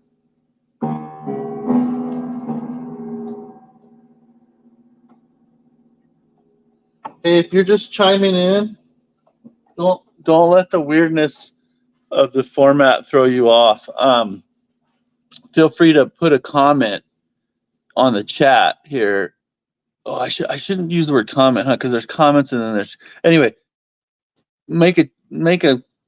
Put something up on the chat, whatever you want to talk about. If you have a question or about what I'm doing, anything about past videos, or anything having to do with piano repairs. I'm super interested in seeing if people have, repairs that they've been quoted that they want a second opinion on, or if there's something that they haven't, that they don't know what's going on. They'd like just kind of an initial diagnosis online. That's very possible to do because you can join with video and show me what's going on with the piano. So I'm interested in that too, but whatever. I think a lot of the people who are joining the channel are getting into technical work, I would expect, and any questions is not a stupid question. I think there can be a tendency to be worried that everyone knows something except you.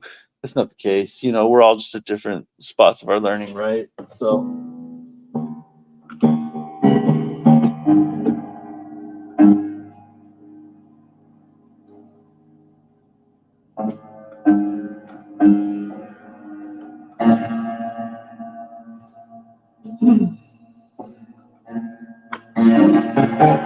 Okay, so I've got those in there. I'm going to check, see how it's going.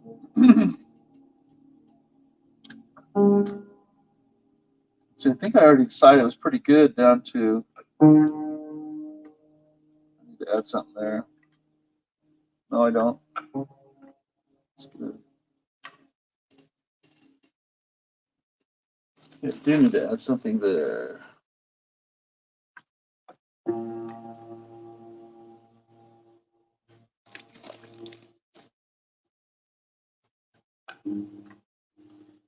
And as I was mentioning before, more dip is better than less. Too much is better than too little when you're rough regulating.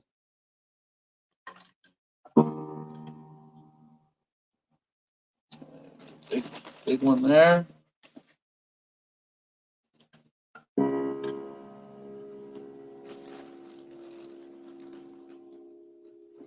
Big one there.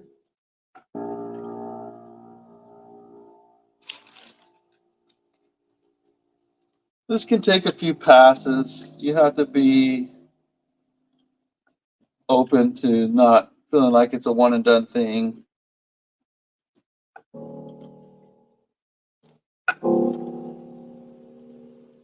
Take a bunch out of this key.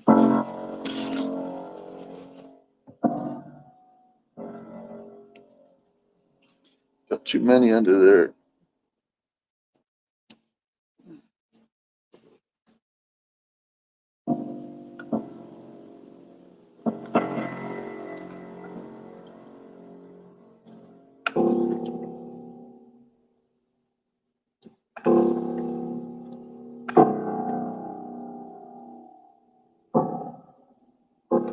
Just about there. And the main reason I'm excited for that right now is because then that means I get to eat, because I am starving. But anyway, okay, so add a little something there.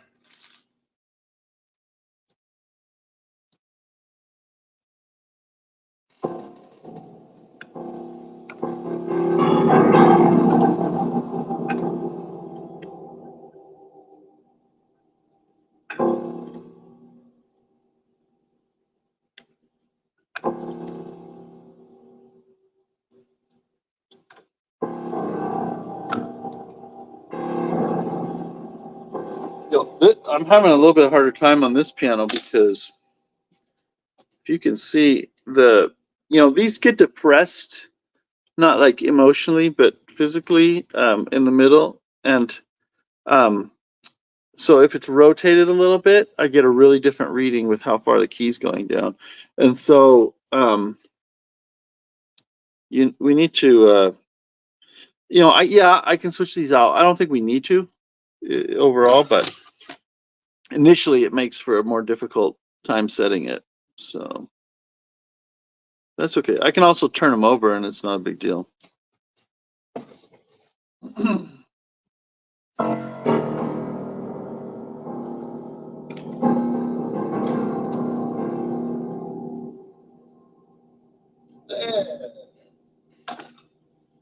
Now, put these here.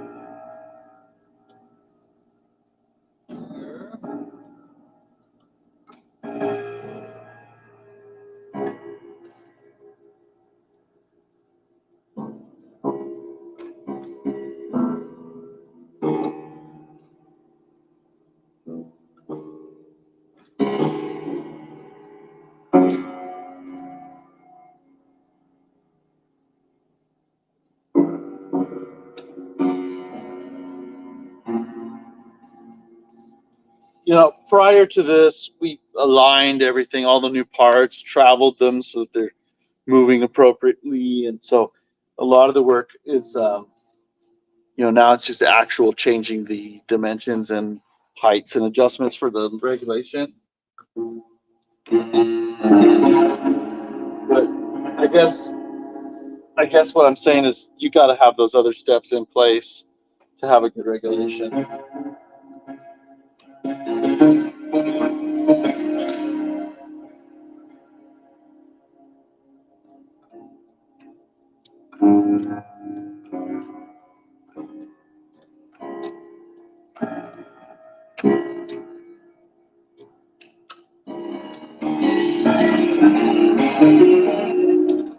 Okay, I'm going to call that good. Hey, I'm going to take a lunch break. Does anyone have any questions? I know there's a handful of people on right now. Do you have any questions before I do that? Next steps. Now that I've got the keys level dipped, you know, traveling down the consistently, most of the regulation work is done. Now it's a bunch of turning screws. But yeah, it'll be fun continuing on with this, and I will open the stream back up. I'm going to close it down, open it up again in, let's see, it's 1:15 my time. I'm going to open it up in an hour, 2:15. But I'm more than happy right now. If anyone has any burning questions, you got to go or something, and you want to put it out there before I take off for a break, please put it in the chat here.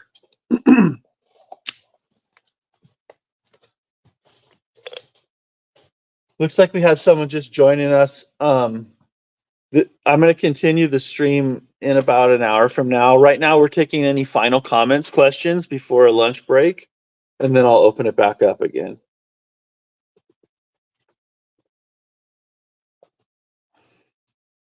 Every time I say I'm going to take a lunch break, it's like 3 or 4 more people hop on. What's the deal? Yeah, but no, I'm happy. Welcome very much. Welcome to the channel, to this kind of relaxed environment. I'm just working on rebuilding a piano behind me here, a Steinway A from 1901. But really, I've set this up so that you can interrupt me, ask whatever you want, off topic of what I'm doing, on topic, whatever. I'm about to take a lunch break. I just wanted to open it up for a couple more minutes if anyone had any comments or questions, or if you wanted to get on a video real quick and look at a problem on your piano, we can do that too. The link to do that so that you can join the stream with video is pinned at the top of the comments. I believe. Let me know if it's not. I think I put it there. But yeah, so semifinal questions, comments that you might want to post up right now, and then we'll get this going again in about an hour.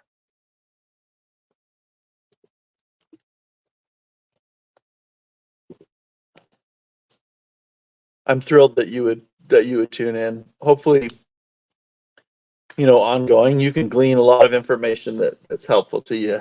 That's my hope. So, okay, no final questions looks like. So I'm gonna go ahead and jump off, and we'll see whoever's there. If you want to continue on with this process of regulation from here, I'm going to be prepping to set the distance of the hammer from the strings, the blow distance, and you have to do a few adjustments before you do that in order to make that work. But anyway, I'm going to sign off and catch you in an hour. Thanks.